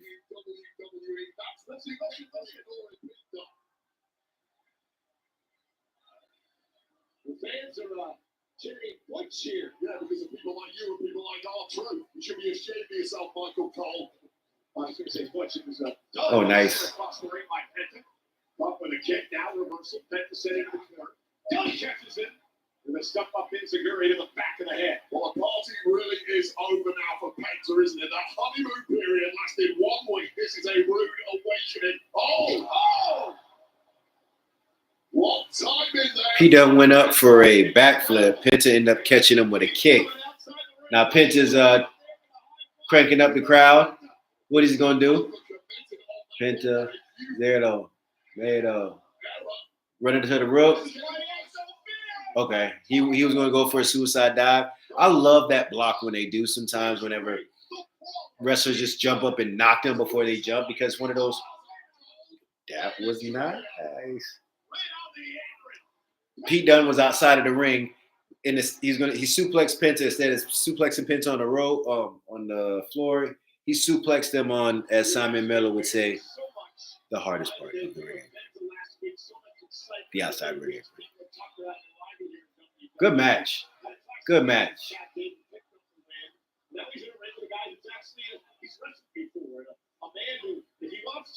This match 5 minutes in, and I'm already at the 3.5 mark, ready, trending towards 4. You just got two people who know how to wrestle, like to wrestle, experience wrestling. I can talk, and also wrestle just overseas and internationally. And again, Big Don, they're going to break the fingers of Penta. The man was the master of joint manipulation. As the let's go Penta chance start here in Dallas. I love how Pete Dunne just positions his hands, and he makes those kind of angle breaking fingers thing. Oh, that actually hurt. I shouldn't have did that. He makes those like moves look a whole lot more tragic than what they are. Hey, buddy. That's my dog, y'all. Hey, Titan. You good? Definitely forget about that. I should be that planet. I'm sure that's going to collect as we speak. Nice job, Michael Cole. With the Costa hanging a big kick to the face of Pete Dunne. Oh, and down goes Penta. Well, let's be honest, guys like Pete Dunne have been working under the WWE umbrella for years now, probably dating back to 2016. So now they're just kind of plotting out. You can tell they're about to start picking it up and go to that possible third phase of the match. Okay, so Pete Dunne has just tied Penta's mask to the second rope. Oh, that was a bad tie. Michael Cole, you can't call that a tie. It wasn't even on there. You can't call that a tie, Michael.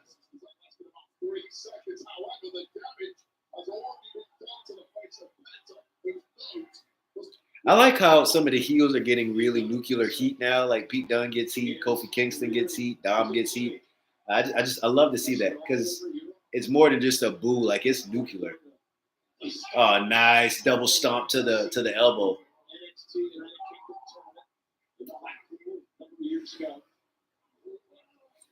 Look at that joint manipulation. Pete Dunne is just coming off like a technician. I like it. So Penta last week wrestled Chad Gable, who's supposed to be pound for pound one of the best technical wrestlers out there. Now, pound for pound one of the best wrestlers and technical. Now he's just wrestling a technician. So I like the progression that they're allowing Penta's character to kind of go through in battle. These are tough matches. It's been a great strategy by Pete Dunne, ladies, and ground in the high flyer. Oh, Penta at every turn. That was a bull hammer-esque to the jaw of the luchador, and this is completely gone off the rails now for Penta. The party of last week, the celebration, it may all be for home because he is getting beaten from pillar to post by a That was a strong forearm to the head to Penta, and he's knocked down to the ground. So now Penta's starting to move around. When you start to see that was that one big shot. So now I think we're going to see Penta starting to come back and get us into that third and final act of the match. Penta with a nice kick to the midsection. Ooh, that was like a sling blade that turned into a bulldog. That was nice. Penta with the handstand in the corner. Ooh, double kicks to the midplex. Penta done on the shoulders. I don't know what that was. It was like a 360 fireman's carry. Penta showing off. How you gonna do a headstand like that? Boom. That was nice. That was a nice move.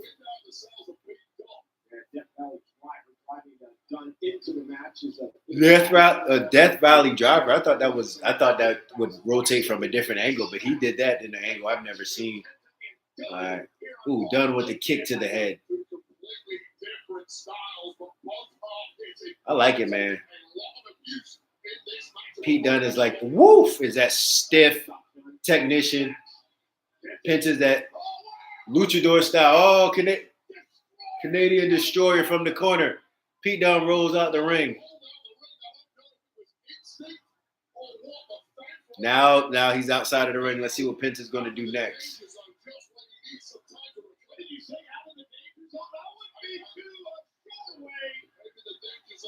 Penta off this rope. Flips over the top. Oh, beautiful. That was beautiful flip over the top rope. That was beautiful.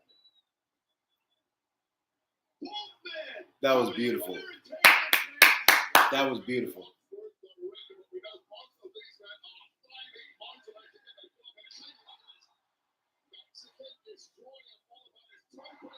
Look at that.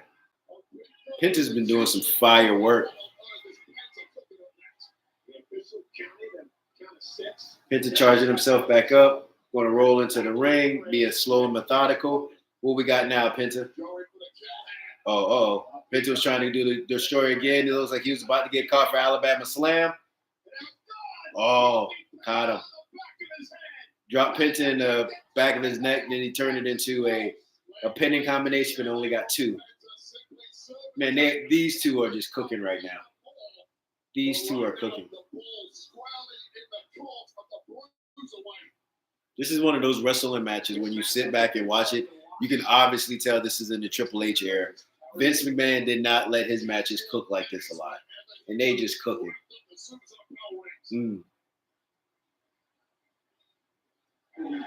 Now they're both on the ground on their knees doing the back and forth elbow punches or forearm punches.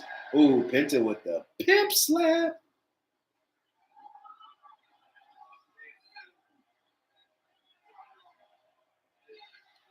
I'm about to say, you in the middle of a match and you gonna cero miedo? Man, you better hit that guy. All right. Pete Dunne he tried to taunt him again. I love to see those taunts get counter, or have a counter to it, just because they say that he taunts too much. So Penta was in a triangle. Penta picked Pete Dunne up with one arm, and instead of powerbombing him, he powerbombed him into a backbreaker. I haven't seen that. He calls it the sacrifice. So Penta did a hammerlock into an arm breaker. It looks really tough, painful. So now instead of Pete Dunne, he can't use his hands. He can't crack the hands because now his shoulder's out. So Pete Dunne. That is beautiful. So that's beautiful. They changed the angle last week, so you couldn't see the complexity of the move. That was a beautiful driver by Penta.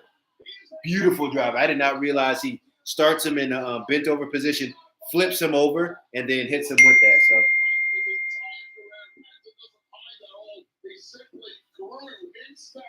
nice.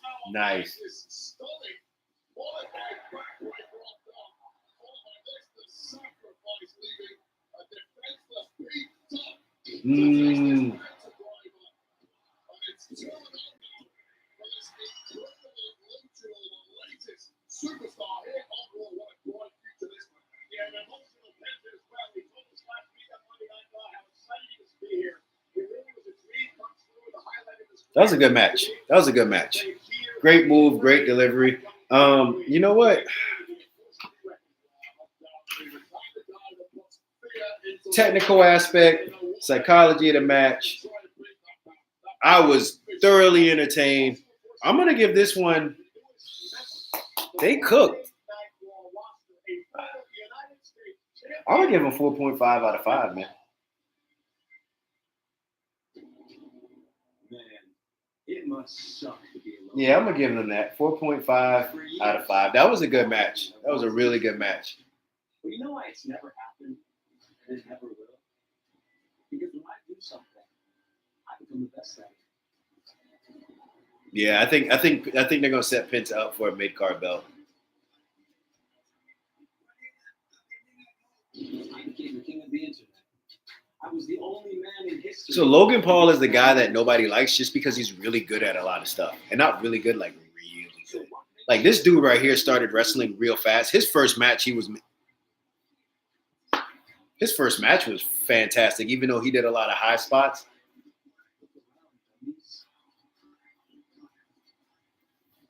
So I'll tell you the funny wrestling match that I don't want to see with Logan Paul, but it will be intriguing. Logan Paul versus that backflip he did off. That dude just has moment after moment after moment.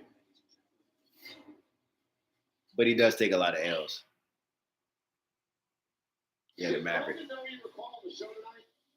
He said, listen up, dummies. Nonetheless, real Monday Night Raw is in Atlanta next week, where we will see the Monday Night Raw debut of the sensational Logan Paul. The Maverick is back, baby. The Maverick is back. Will be war because the World Tag Team Champs are War Raiders on the gold on the line against the new combination of former champs for the Judgment Day. This time, Dirty Dog and JD Mack got the World Tag Team Championship on the line next week on Raw. Well, Saturday night's main event on NBC. Cody Rhodes will sign the contract with Kevin Owens for his last match at the Royal Rumble.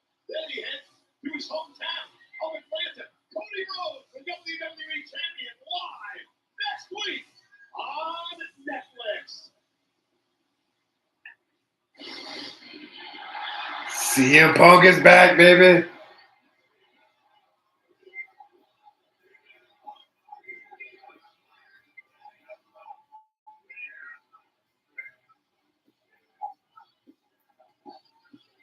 He told me earlier today he was a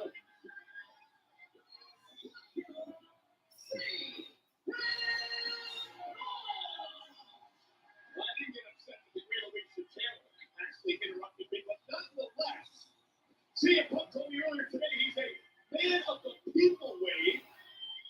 CM Punk coming for the interview. So that means after this, I wonder if that means that Seth and McIntyre should be next since you got CM Punk about to say something.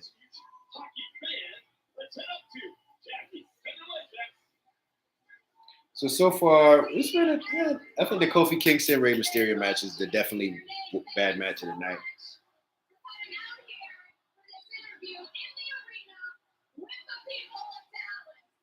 Jackie, before you get to questions, I have a question for you. Is it great to be alive on a Monday night in Dallas, Texas, or what? Yeah, Dallas is on fire.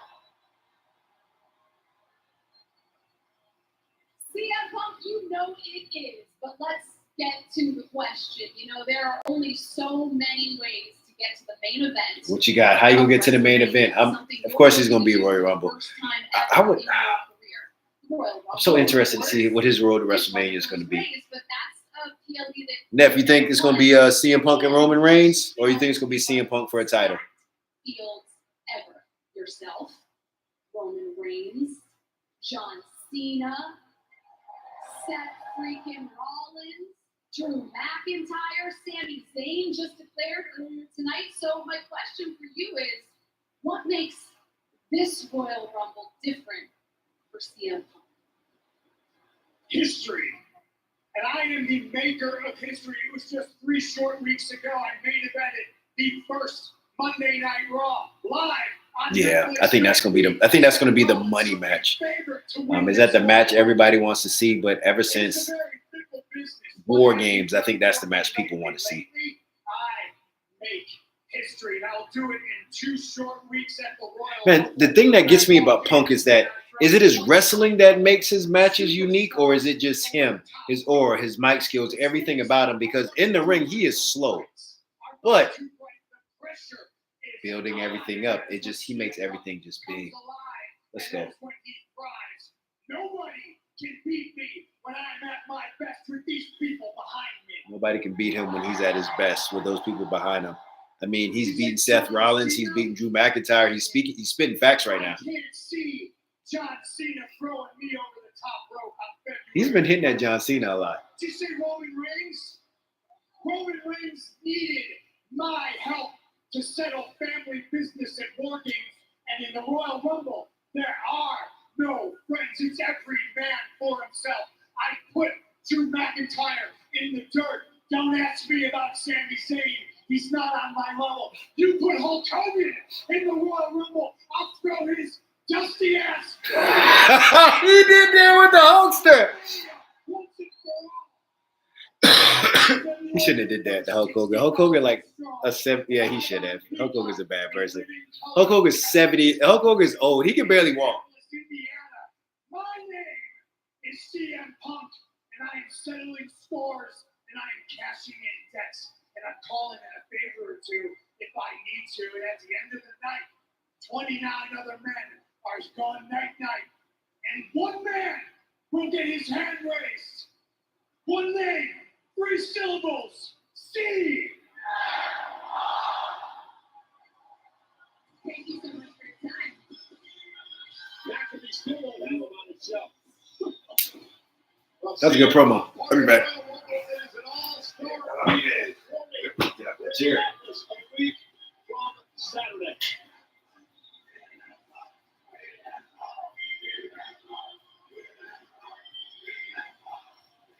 Ladies and gentlemen, this man's in the Rumble as well. Drew McIntyre. Proved once again on social media this weekend that it's nothing but a hypocrite. I'll explain why. WrestleMania rematch with Seth Rollins tonight.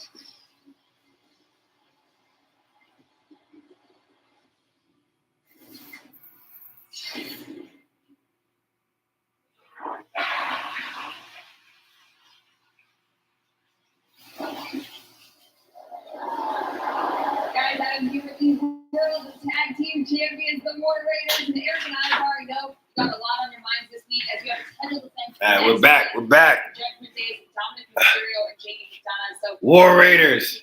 So this is why I love having this Wrestle Pod with my nephew. I forgot that the War Raiders gimmicks were not Vikings; they were bikers. So when they came out as bikers, I was like, "Neff, why are they bikers?" He was like, "Yo, that was how they came out." So I forgot. To this division, something I thought that was a good choice also for the tag team belts. Like those guys, if you ever want to see some good, like some big guys wrestling that can move, check out some of their old NXT matches. Like the War Raiders, they put on some bangers, especially their NXT Europe days. They're really good. LWO is not I good. don't want to cut you off, but I have to cut you off because you aren't looking past anyone. No one on this planet knows how hard it is to capture these champions. They really went from Vikings to bikers. We had times, both of us were told. It went from Vikings to what's that? Sons of Anarchy. And we are here standing as your champions. We have targets on our back because Those guys went through a lot, though. I'm kind of glad to see them getting their fair due. And Injuries. at any time, anywhere, there's no one. Comedy gold, though. Check out some of their old work with the Street Profits. Comedy gold. I think Ivar was like the lover man. I was like, that was the weird way Vince McMahon would cook. But I don't know what's. All right. So I mentioned this whenever they War Raiders, yeah. So I mentioned this before the start of the show. I think they are fumbling. SmackDown streaming globally on excluded select markets. Yeah, that's what they said.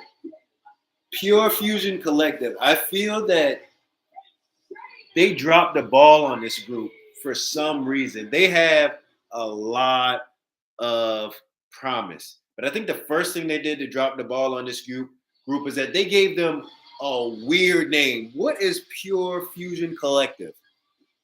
The name has way too many syllables. Is it intriguing? I don't even know what that is. Is that like a compound for water? Pure Fusion Collective. I don't know what it is. I think that I don't know. I don't know what the creative is behind it. I just think that the name was just threw them off. It just doesn't. It still doesn't make sense to me. Pure Fusion Collective. Okay, you all have that MMA background. You all can fight. You all know how to ground and pound. You all are good submissionists. You all are tacticians. Like, I think there could have been a name that could have really. There could have been a name that could have enhanced all that they do together. Don't know what it is, but I know it's not Pure Fusion Collective, because when they first said it, I'm like, that's way too many syllables for anybody to remember. And just like that, nobody remembers. They started taking L's. I think they just gave up too much on. I think they gave up too fast on the group. Zoe Stark is a pretty good. She was. I remember her and with the Trish and the Becky feud. I think that they kept that on way too long. But Zoe Stark she's a gem. Whenever they're ready to heat her up and put a mid-card belt on her or let her explode and then get that Money in the Bank, I could see her doing it, because this group was really supposed to build her up. I mean, she's strong. She moves well in the ring. Not bad on the mic. I think she went through a boring spot where she was trying to find a character, but that happens. But I just think as a whole, there's something that happened that I think dropped the ball on this group. All right, so it's just Dakota and Io. Where is... They're missing.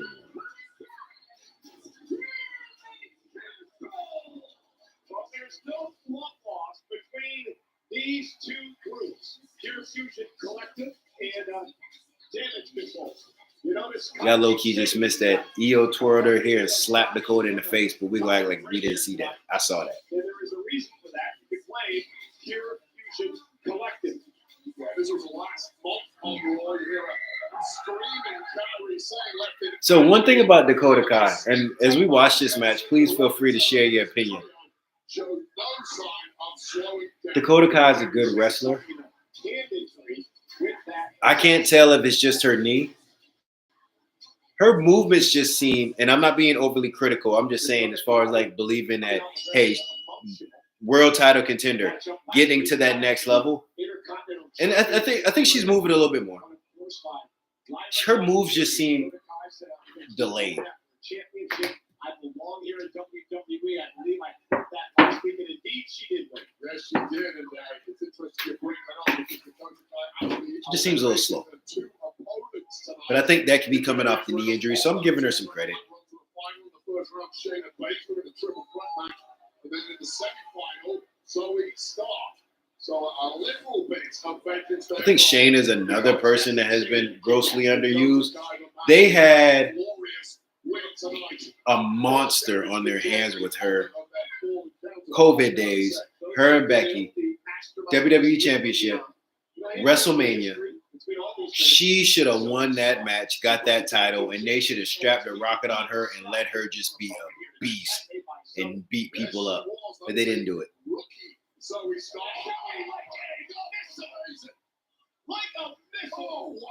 Zoe with the drop kick on Dakota Kai from halfway across the room. Zoe, I'm telling you. Take another look at this. Just like a sniper wave. Oh, it was sad. And then here's the problem. Afterwards, the gloating, and there was a sloppy painful stop. That was beautiful. This one was over. Wow. She need to give Dakota some money. Dakota sold that perfectly. But yeah, Zoe, they got a good group. I just don't know. And there's nothing you can do right now because you gave them this name, Pure Fusion Collective. They have to PFC, shorten it up. Don't worry about saying that. But there's a way to repackage and rebrand this team to make them just like dominate. Hey, Zoe's cooking in this match. Zoe is cooking in this match. Look at that. They have the Pure Fusion Collective, but the name is so long, you can't even see the whole name the way how Sonya has the towel folded. It's just too much. Like the Shield. That was easy. The Shield. LWO, that's easy. New Day.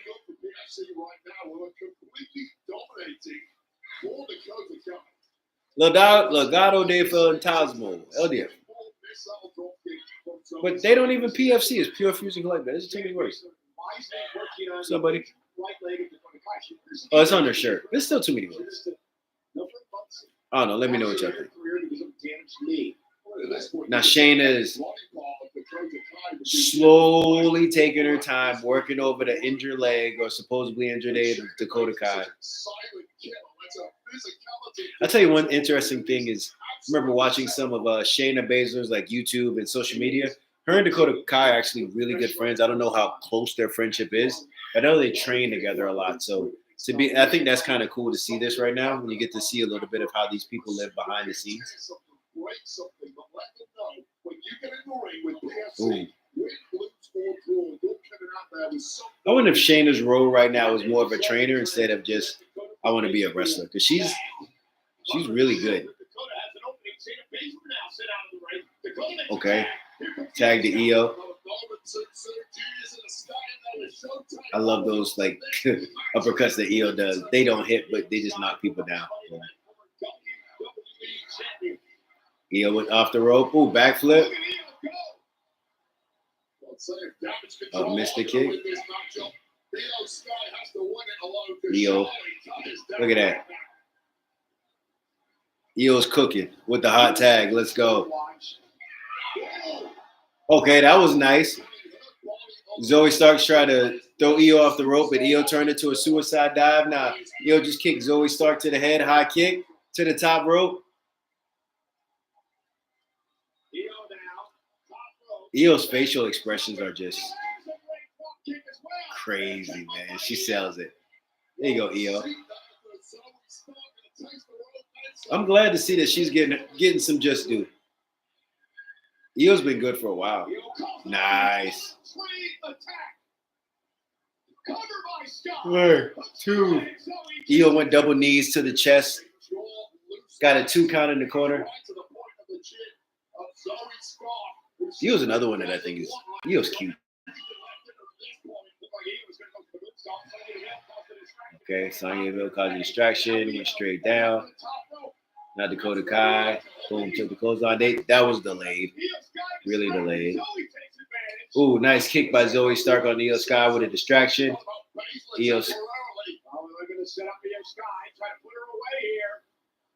That's nice. I don't know what that's called, but it was a backwards flip type of. Oh wow, okay. It's like some type of like bent over, arm under leg, and she like flipped over. It was like a muscle pull, but that was cool. And Zoe and Shayna Baszler, we're going to put this one away. Baszler now, that running knee, catches and stacks her up again. And Dakota Kai breaks the. That was a nice little. It was a rollover. Io was up. So Zoe rolled over. Nice. Oh, she missed it. Zoe rolled over. Io Sky tagged in Shayna. Shayna hit her with the knee as soon as she hit her with like that little fireman's carry roll. So now Shayna distracted. Oh, Shayna has the Cohita clutch on Io Sky. Is she gonna be in the center of the ring? Nope. Use the ropes. Oh, that was a good escape. That was a really just smart wrestling. Io to the top rope, getting ready for the backflip and move. That was beautiful. That was beautiful. That was beautiful. Pure Fusion Collective, the group with way too many syllables, lost again. They got to do something.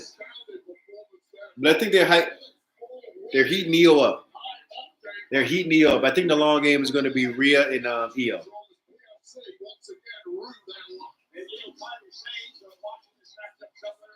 Io's so cute. Her facial expression is just you want to root for her. You all right, buddy? My dog is out, y'all. Uh-oh. Saturday night main event. Shawn Michaels will be there. I don't know. I think we're going to try to live stream on Saturday. I'm going to get with Neph to see what we got going on and see if we can get an Unc and Neph Wrestle Pod for Saturday night, for the Saturday night main event. I thought the first one was a fun show. It moved really fast. The matches made sense. Everything was good. I thought it was a fun show. Was it great? I probably wouldn't say it was great, but I thought it was a fun show. I like the fact that since they're in San Antonio and it seems like they're having a big push to bring back legends, why not bring the biggest legend from San Antonio and Shawn Michaels? So I thought that was good on you, WWE. Good on you.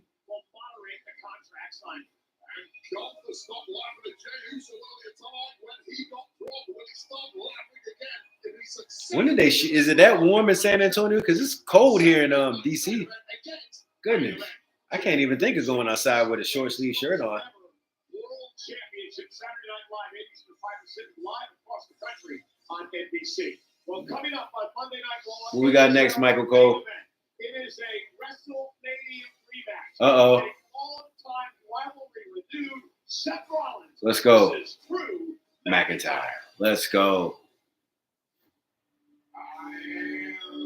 All right, so I guess we are getting close to the finish line because it looks like right now the rhythm that we've been having on all of WWE Raw have been 4 matches. So, all right, let's go ahead and rate that one match. Pure Fusion Collective. I'm just going to put PFC. Well, we're at 5 matches now. PFC versus Damage Control.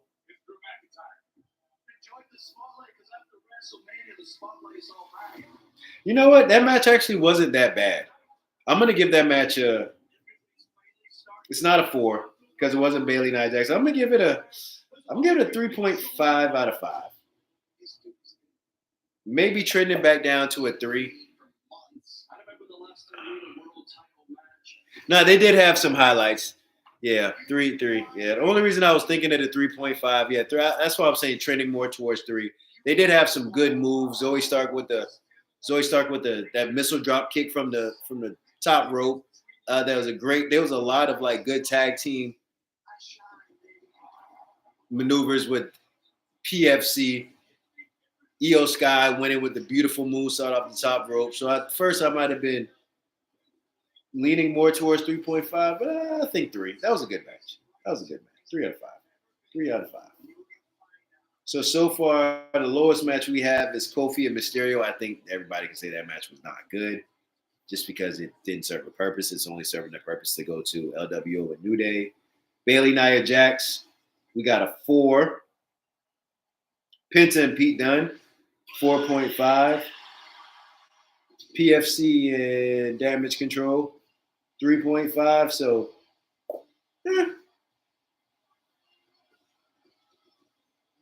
we're not trending.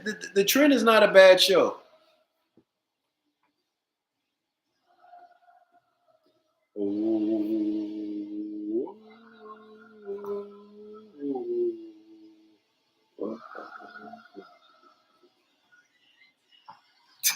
Seth Rollins.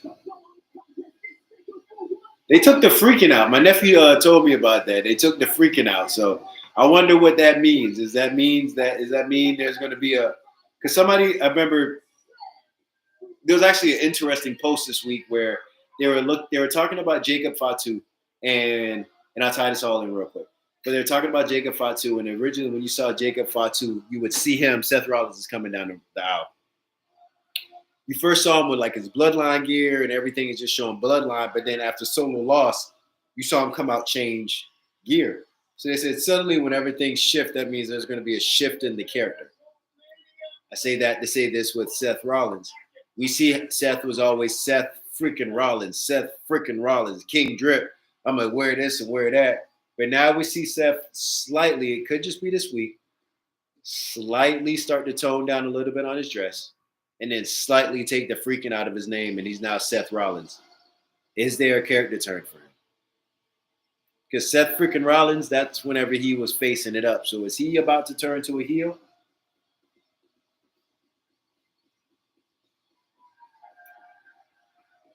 Probably not. I don't know. They're doing something different. He's running around the ring, cheering everybody.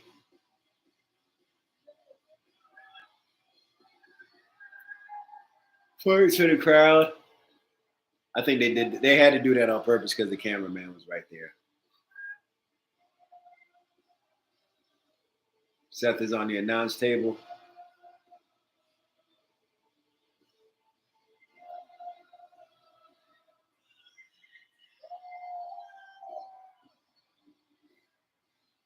Seth Rollins, having fun per normal. If anybody's interested in the college football game, I don't want to say it, but Ohio State 31, Notre Dame 15. That's not over. That's not over. Third quarter, 3 minutes left.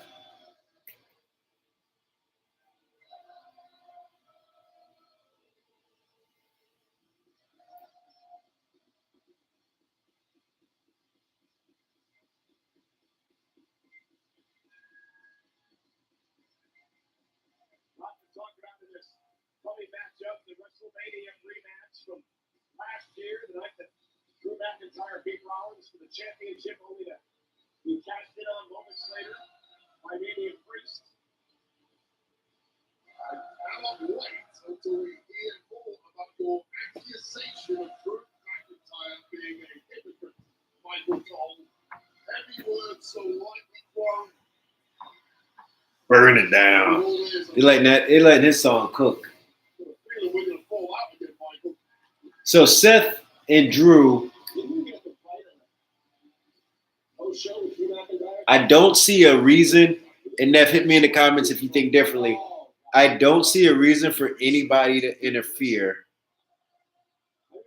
I think this match has the possibility of, because right now the best match we have is Pete Dunne and Penta. It's going to be a different psychology as far as not being as explosive, not having like the luchador flips and all that other stuff. But I have a feeling this match right here has a chance to, if not tie Penta, Pete Dunne. I have a thought that this match right here might actually could beat that. It just depends on what story they're trying to tell. If they're gonna save it for another day, because I don't see any means to I can't see anybody interfering. Okay, Neff, who you think needs to win? Seth or Drew? I think Drew needs to win. And I know you're perfect comeback. How can Drew need the win if Seth took the L? Reason being, well, Seth took the L against CM Punk on Netflix. Yeah, you are 100% correct. But I have a feeling people can respect the L that Seth took on Netflix to CM Punk because that was CM Punk. I think Drew losing to Jey Uso the way that he did, I think that makes his character possibly need this win a little bit. Oh, I don't know. Matter of fact, since we're talking about it, I don't think that Bloodline won't interfere. It doesn't make any sense. Yeah.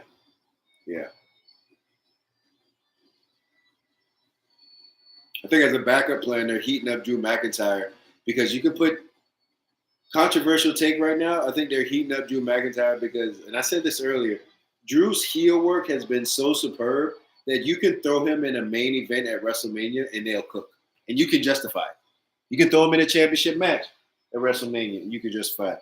Man, if I had this shirt for months and I didn't even take the WWE tag off, I'm committed to it now. So I done washed it and the tag's still there. I'm committed to this WWE tag. I ain't taking it off. Bro, why you didn't tell me to take the tag off when I bought the shirt, Neff? You got me walking around with a new shirt. You got me walking around a WWE shirt with a stick on it. I'm walking around. I had this shirt on for months. I only wore it a couple of times, but still low. I didn't even know I had a WWE stick on until just now. Cover that up just a little bit. Come on, man. I didn't realize I had the sticker. I'm like, what's that shining? I'm like, oh, that's part of the shirt. Nah, doofy. You got a stick on the shirt the whole time, man. Shoot. I ain't taking it off either. I'm keeping it. Too embarrassed to take it off. I'm leaning into this.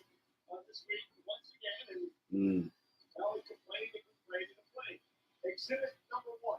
He could have ended Roman Reigns himself. Me too.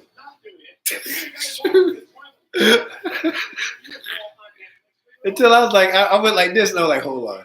That ain't supposed to be there. That ain't supposed to be there. Oh, man. Hey, Neff, when I get you up next week, man, I think we're going to have a good time talking, man. What you think?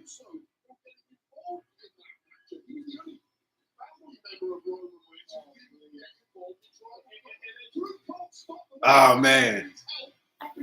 I'll show you why. I'm not a fan of Drew McIntyre. Give me 1 second. Hopefully I can find it real quick.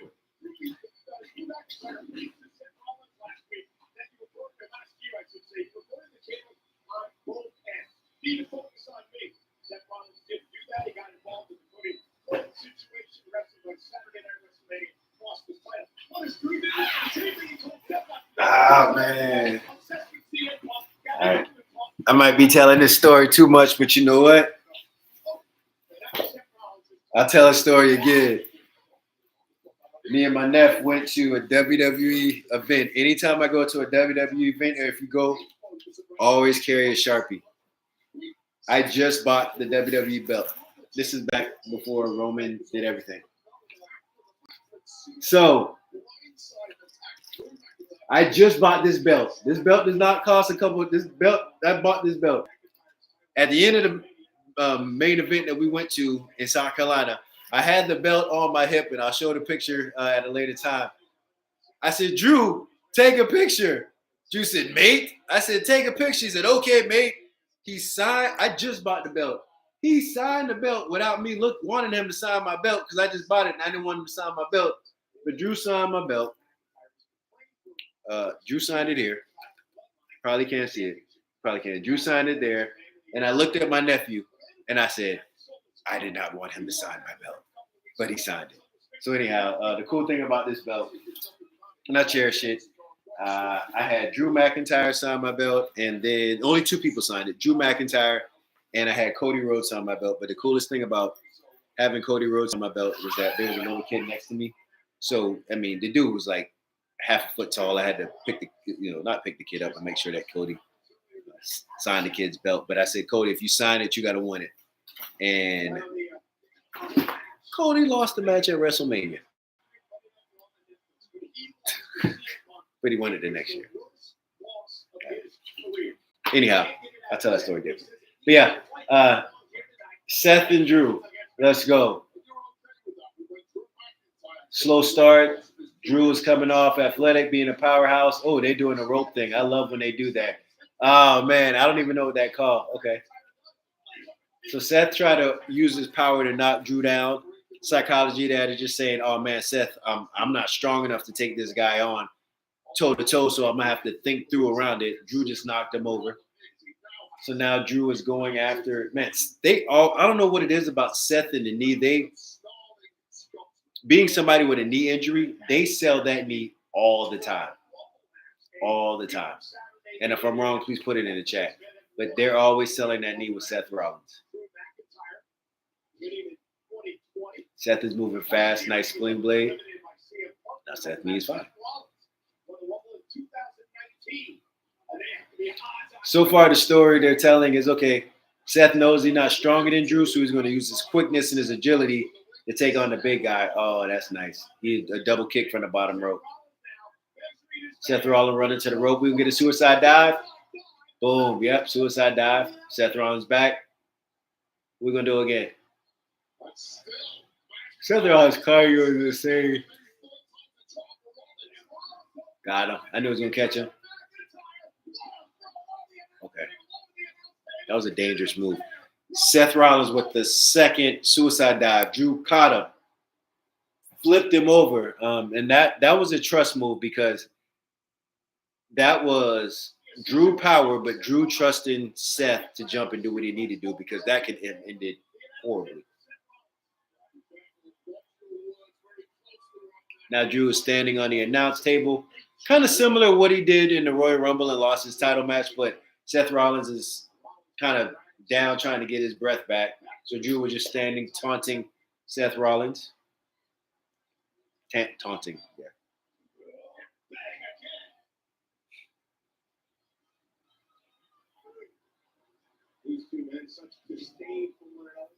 Hey, buddy. My dog's looking at me like I'm crazy. You good? He had a long day, y'all. He had to go to the vet, so he's good. Expert craftsmanship. However, the toll was taken on the body of Seth freaking Rollins. I wish you could say the same about these All right. Every time they want tables, don't give them what they want. Man, I'm just gonna smoke show, man. Stalking this That was a brain good at this match. point. This is the pace McIntyre likes in full control. All right. Seth with the punch to Drew.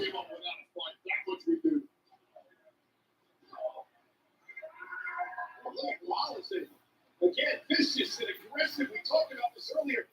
Match is starting slow so far. I haven't seen too much. Ooh, that was a nice backbreaker. Drew is technically sound. That's the thing I like about him. Like, Drew just threw Seth to the rope, gave him a twirl-a-whirl backbreaker, pinned him. And the thing that Drew does is subtle things that it makes sense, and it adds to the mystery and mastery of the match where he gave him a backbreaker, and he pinned him on his back. And instead of just sitting there, Drew pushed off his hind legs to elevate his glutes and like in a bridge, so that in theory would have put more pressure on Seth Rollins, making the pin look like it could actually get a 1-2-3. It's small things like that Drew does that just you can really see that he's a good wrestler. That was a beautiful snap suplex from Drew. Only got a 1 though. Look at that. Now Drew has the armbar on, holding Seth down. Right now, this move has no pain, no whatsoever. Seth Rollins' chest is looks like medium rare meat right now. That his chest is red. But everything that Drew is doing right now, he's really just being methodical. He's selling the emotions. Him and Seth Rollins, they're doing a pretty good job. Nice punch to the midsection from Seth. That's 2. That's 3. What you gonna do? Run to the rope or what? Oh! Seth tried to do a reversal, kind of back jump over Drew. Drew in the corner. Drew saw that, gave him a kick in the midsection. That was beautiful. That was a good reversal. Knee to the midsection. There we go. WrestleMania rematch. And this match cooked on night 1 of WrestleMania now. Let's not forget that. This match cooked. Now here's what Drew is doing. This is the whole, I remember the whole just being in the middle of a match talking to somebody. Full power until Roman Reigns just like renovate, like reimagine that. Great way to slow down the match, but also great way to build each other's character where you have Drew just being this brooding person. And then when Seth Rollins fight back, now he's fighting back against this giant, this bigger than life person. So I thought that psychology, that's pretty good. Seth Rollins was in the corner. Drew met him with the elbow. Now we got a reverse Alabama slam. This hurts. This hurts. Oh, nice. Seth with a reversal. Seth with the victory roll. Oh, nice double D. Excuse me. Oh, kick to the head. I'm too old to be yawning like that. Both men are down right now. The match is moving. The match is moving.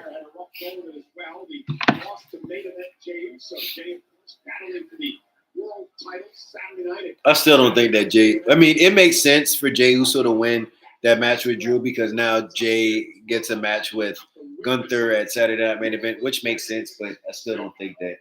I personally don't want to see somebody pin Drew until after WrestleMania season. Nice. Seth Rollins is coming back with the chop.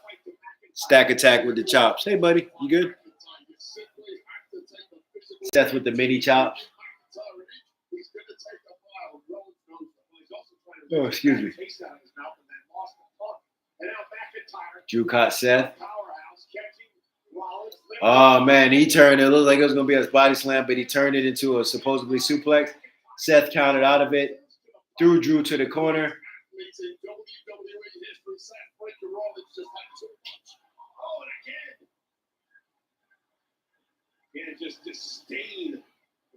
Yeah, these two look like they don't like each other. Seth got a lot of beef with people. He don't like CM Punk. He wrestles like that. I mean, I'm pretty sure him and Drew are good because him and Drew actually, I don't know if you remember this, but do you remember when Drew and Seth used to be Did Drew and Seth have a? I thought Drew and Seth had a tag team at once. I love that. I love that knee that Seth does off the top rope. It's so clean. Nice. Speaking of knees, I'm glad that. Speaking of knees, I'm glad that Seth Rollins retired the revolutionary knee move. He broke so many people's nose with that move. It was a good move. It was just hard to manage because it would entail you having to really trust your partner and your partner knowing exactly which way your knee is going to be. Seth with a senton off the top rope got a good 2. Now this match is starting to pick up and cook. So that agility and those power moves from the rope that originally did not work in the beginning of the match, now you see the psychology of Drew wearing down. Now those moves are starting to have impact, and now those moves are starting to knock Drew down and wear him down. So Seth is able to do a lot more. Seth with an armbar. Why would you go to an armbar right now?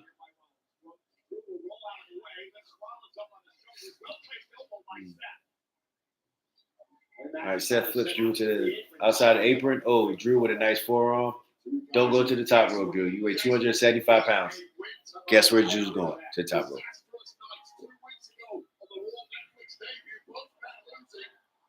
Suplex to a Falcon Arrow. Boom. That's a nice move. I love to see that. Oh, man. Seth Rollins, suplex Drew. Beautiful counter. Seth Rollins had the move. Suplex to a Falcon Arrow. So what happened is Seth Rollins suplexed Drew McIntyre. Drew McIntyre reversed it to a Falcon Arrow. Beautiful. Beautiful counter. These guys are cooking. Beautiful. Top rope move, which is supposed to take Drew out because he's been working that all day. Drew reverses it, gives him a taste of his own medicine. Look at that. That's psychology right there. So now they're both down. Oh, Drew with the kip up. I cannot keep up to save my life. I'm going to work on that.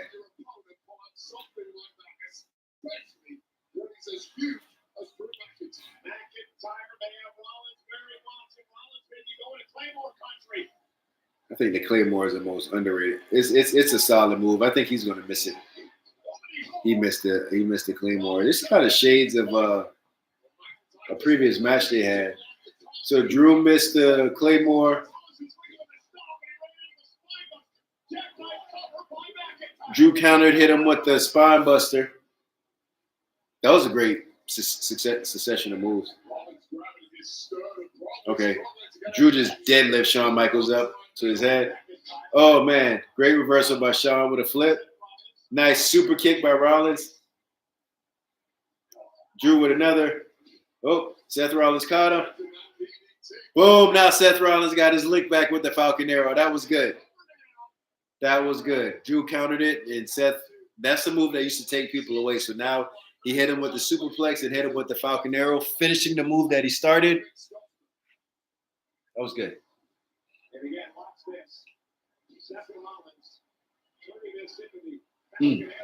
Good move.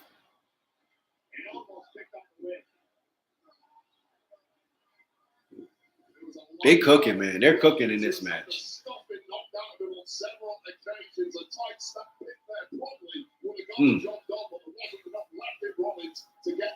It is our main event tonight on Monday Night Raw on Netflix Live. I think the black ring is really starting to. I mean, I don't even notice it.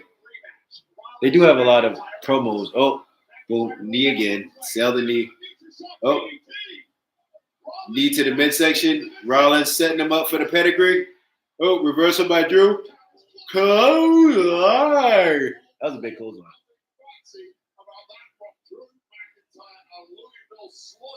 That was a good clothesline. Let's go. Let's go. Bam.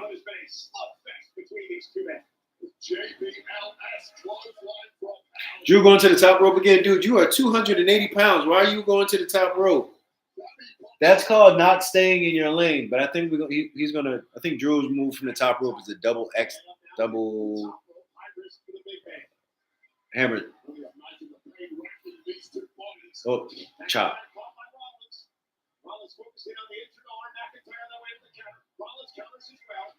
Setting up ladder wrestle through the mat, perhaps to an eyeball.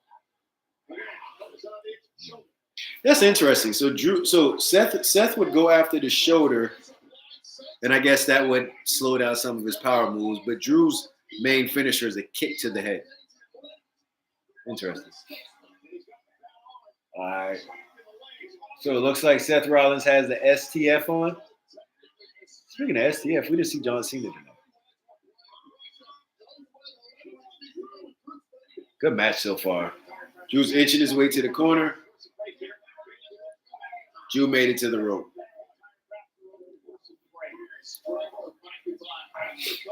Let's go. This is really good match so far. Now Seth Rollins is taunting Drew. Let's see if this is the reason why Drew lost his match. Let's see if this taunt is going to be the reason why Seth Rollins loses this match. Some way, I love how they're poetic when they make matches come full circle and the way how they end. So let's see what's going to happen. So why did the refs just get between them two?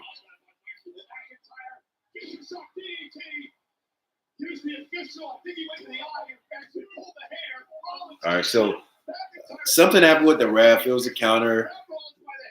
McIntyre hit the future shot DDT. Now Drew is having that look where he's about to go somewhere that nobody wants to face him.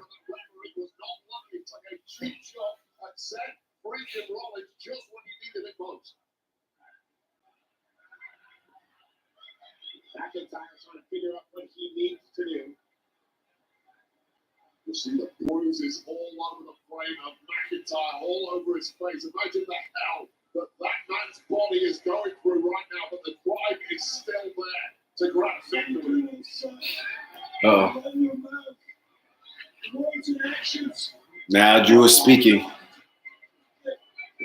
Oh, power clothesline.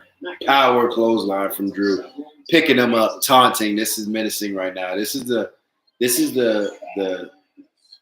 McIntyre that is slow, deliberate, wanting to cause pain, wanting to hurt people.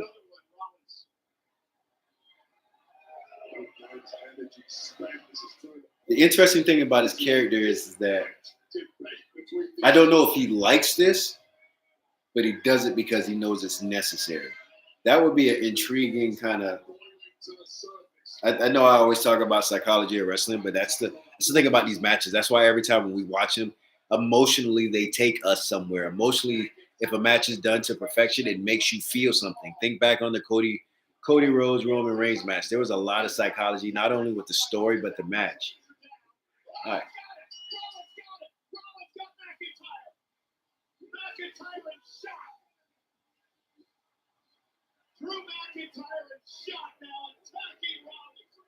Rollins got the pin. I am shocked. I am shocked. Drew needed to win.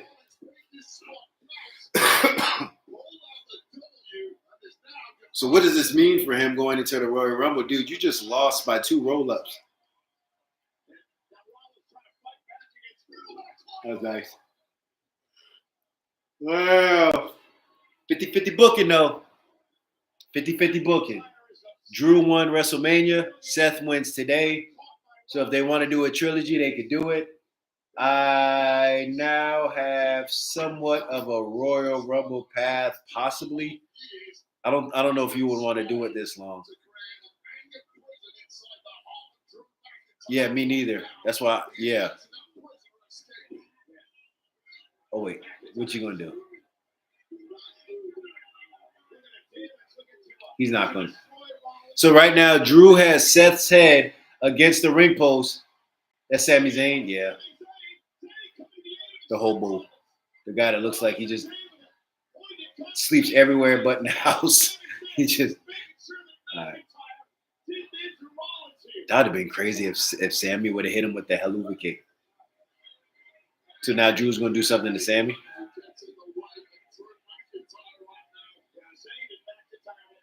Oh, that glass cow headbutt is so just. It sounds off. I like it. Aesthetically, looks good. Sounds good. Good move. All right. All right, man, Drew, I need you to turn it. That's psychopath, dude. You just lost 2 weeks in a row by a roll up. That's disrespectful.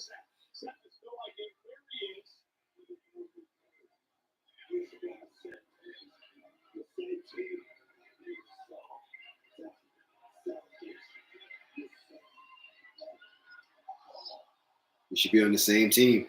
He's playing.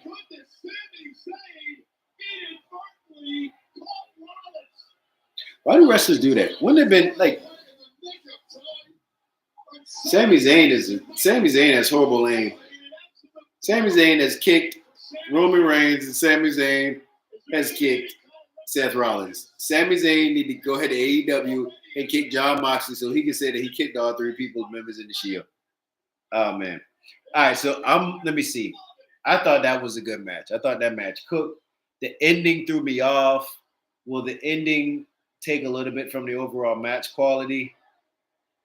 An abrupt end to a good match that caused a surprise. My mouth was it blew my mind. So I'm gonna give that one actually a.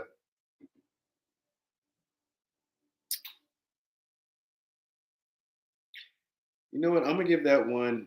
I think I'm gonna give it a 4 out of 5. I want to give it 4.5 out of 5, but I don't think it cooked as much as the Penta match. So this is another one, 2 hours and 30 minutes. They are not going the 3 hours like they always needed, which 4 out of 5, yeah. 4 out of 5, yeah. 4 out of 5, yeah. So we right on that one. But you know what? I'm saying 2.5 hour Raws, but that is 10:35, so Eastern Standard Time. So approximately that was about 2 hours 35 minutes. So if you were to look at how typical Raws were, 25 minutes excess commercials, I think they're running the same show.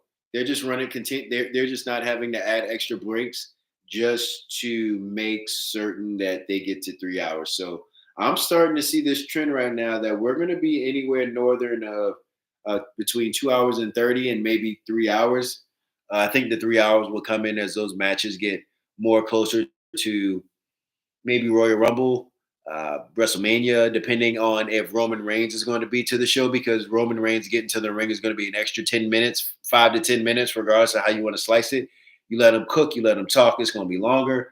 So I'm thinking right now that's about a 2.5 hour show. So, all right, y'all. So I'm gonna go ahead, see what our matches are. Kofi versus Rey Mysterio, we gave that a 2.5. So categorically, that was the worst match of the night. Aesthetically watching it, that makes sense. That was the worst match of the night. Bayley versus Nia Jax, we gave that one a 4. That match just cooked. That was a good match. No shenanigans. Everything was good. Penta versus Pete Dunne, we gave that a 4.5. I think just the combination and clashes of styles just brought that match to the next level. PFC, the long name, and Damage Control, we gave that a 3 out of 5. And then Drew versus Seth, we gave that a 4 out of 5. So the match of the night, the Unc and Neph WrestlePod match of the night will have to be Penta versus Pete Dunne. And the runner-up would have to be, all right. Now we're going with semantics. If we have to pick between Nia and Bayley and Seth and Drew, I'm going to be controversial. I'm going to go ahead and give it to, I think Drew and Seth was a better match. But since we both counted them at 4, we don't have to worry about second place. I give it to Drew and Seth, but it's close because Bayley and Nia cooked. So yeah. But match of the night is Penta versus Pete Dunne. So you got the same thing, Neph?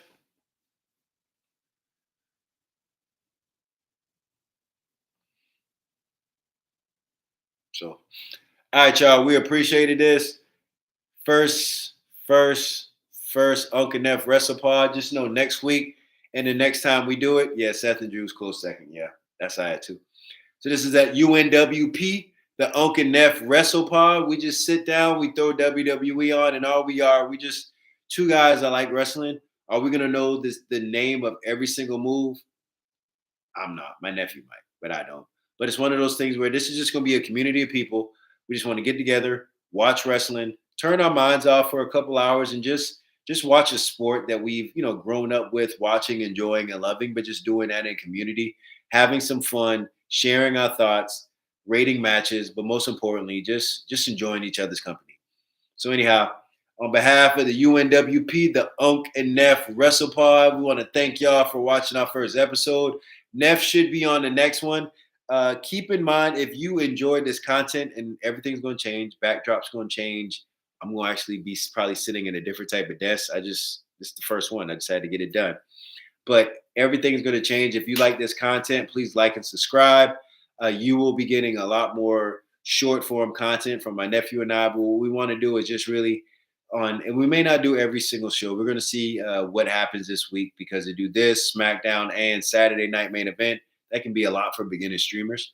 So we're just getting started. So we're going to see what Friday looks like, but I think we're definitely going to try to get on Saturday. But hey, subscribe to the show. Please keep your eyes and ears open for, well, not your ears open, but yeah, just keep your eyes open for the content. We will let you know when we'll be going live again. But we want to thank you all for joining us. We're looking forward to the next. I'm going to have Neph on the screen on the next one. We'll have a split screen. We're just going to have fun and watch wrestling. That's what this is all about. So one thing to kind of think about as we kind of get ready on this road for WrestleMania, and I always like to ask myself this before I kind of stop watching it, is that what was the one thing that happened tonight that really intrigued us and got us on the road to WrestleMania? If I had to pick that moment, and there were a few, I would have to definitely say, without a doubt, the KO and the Sami Zayn, their interaction. I think that right there planted seeds for what could possibly be after Cody Rhodes defeats Kevin Owens. Kevin was right, but Cody's going to win. But I think that match right there, I think that's going to plant seeds. I know you're saying, oh, what about Drew and Sammy? They've done Drew and Sammy several times. They can probably get Drew and Sammy at a pay-per-view, but I got a feeling KO is going to do something to cost somebody something, and that's going to bring that WrestleMania moment. So anyhow, all right, y'all. We enjoyed it. Match of the night, Penta versus Pete Dunne. Hey, whatever you do, just be safe. Anytime you get a chance, always tell somebody you love them, and just start loving people well. That's all we want to do. Tell people you love them and love them well. All right, y'all. On behalf of the UNWP, the Unc and Neph Wrestle Pod, y'all have a beautiful Monday. Thank you for rocking with us. If you're watching this stream afterwards, hey, join us. We're looking forward to growing this channel and growing with you. All right, y'all. Peace. Have a good night. All right, Neph, I'm going to hit you up later.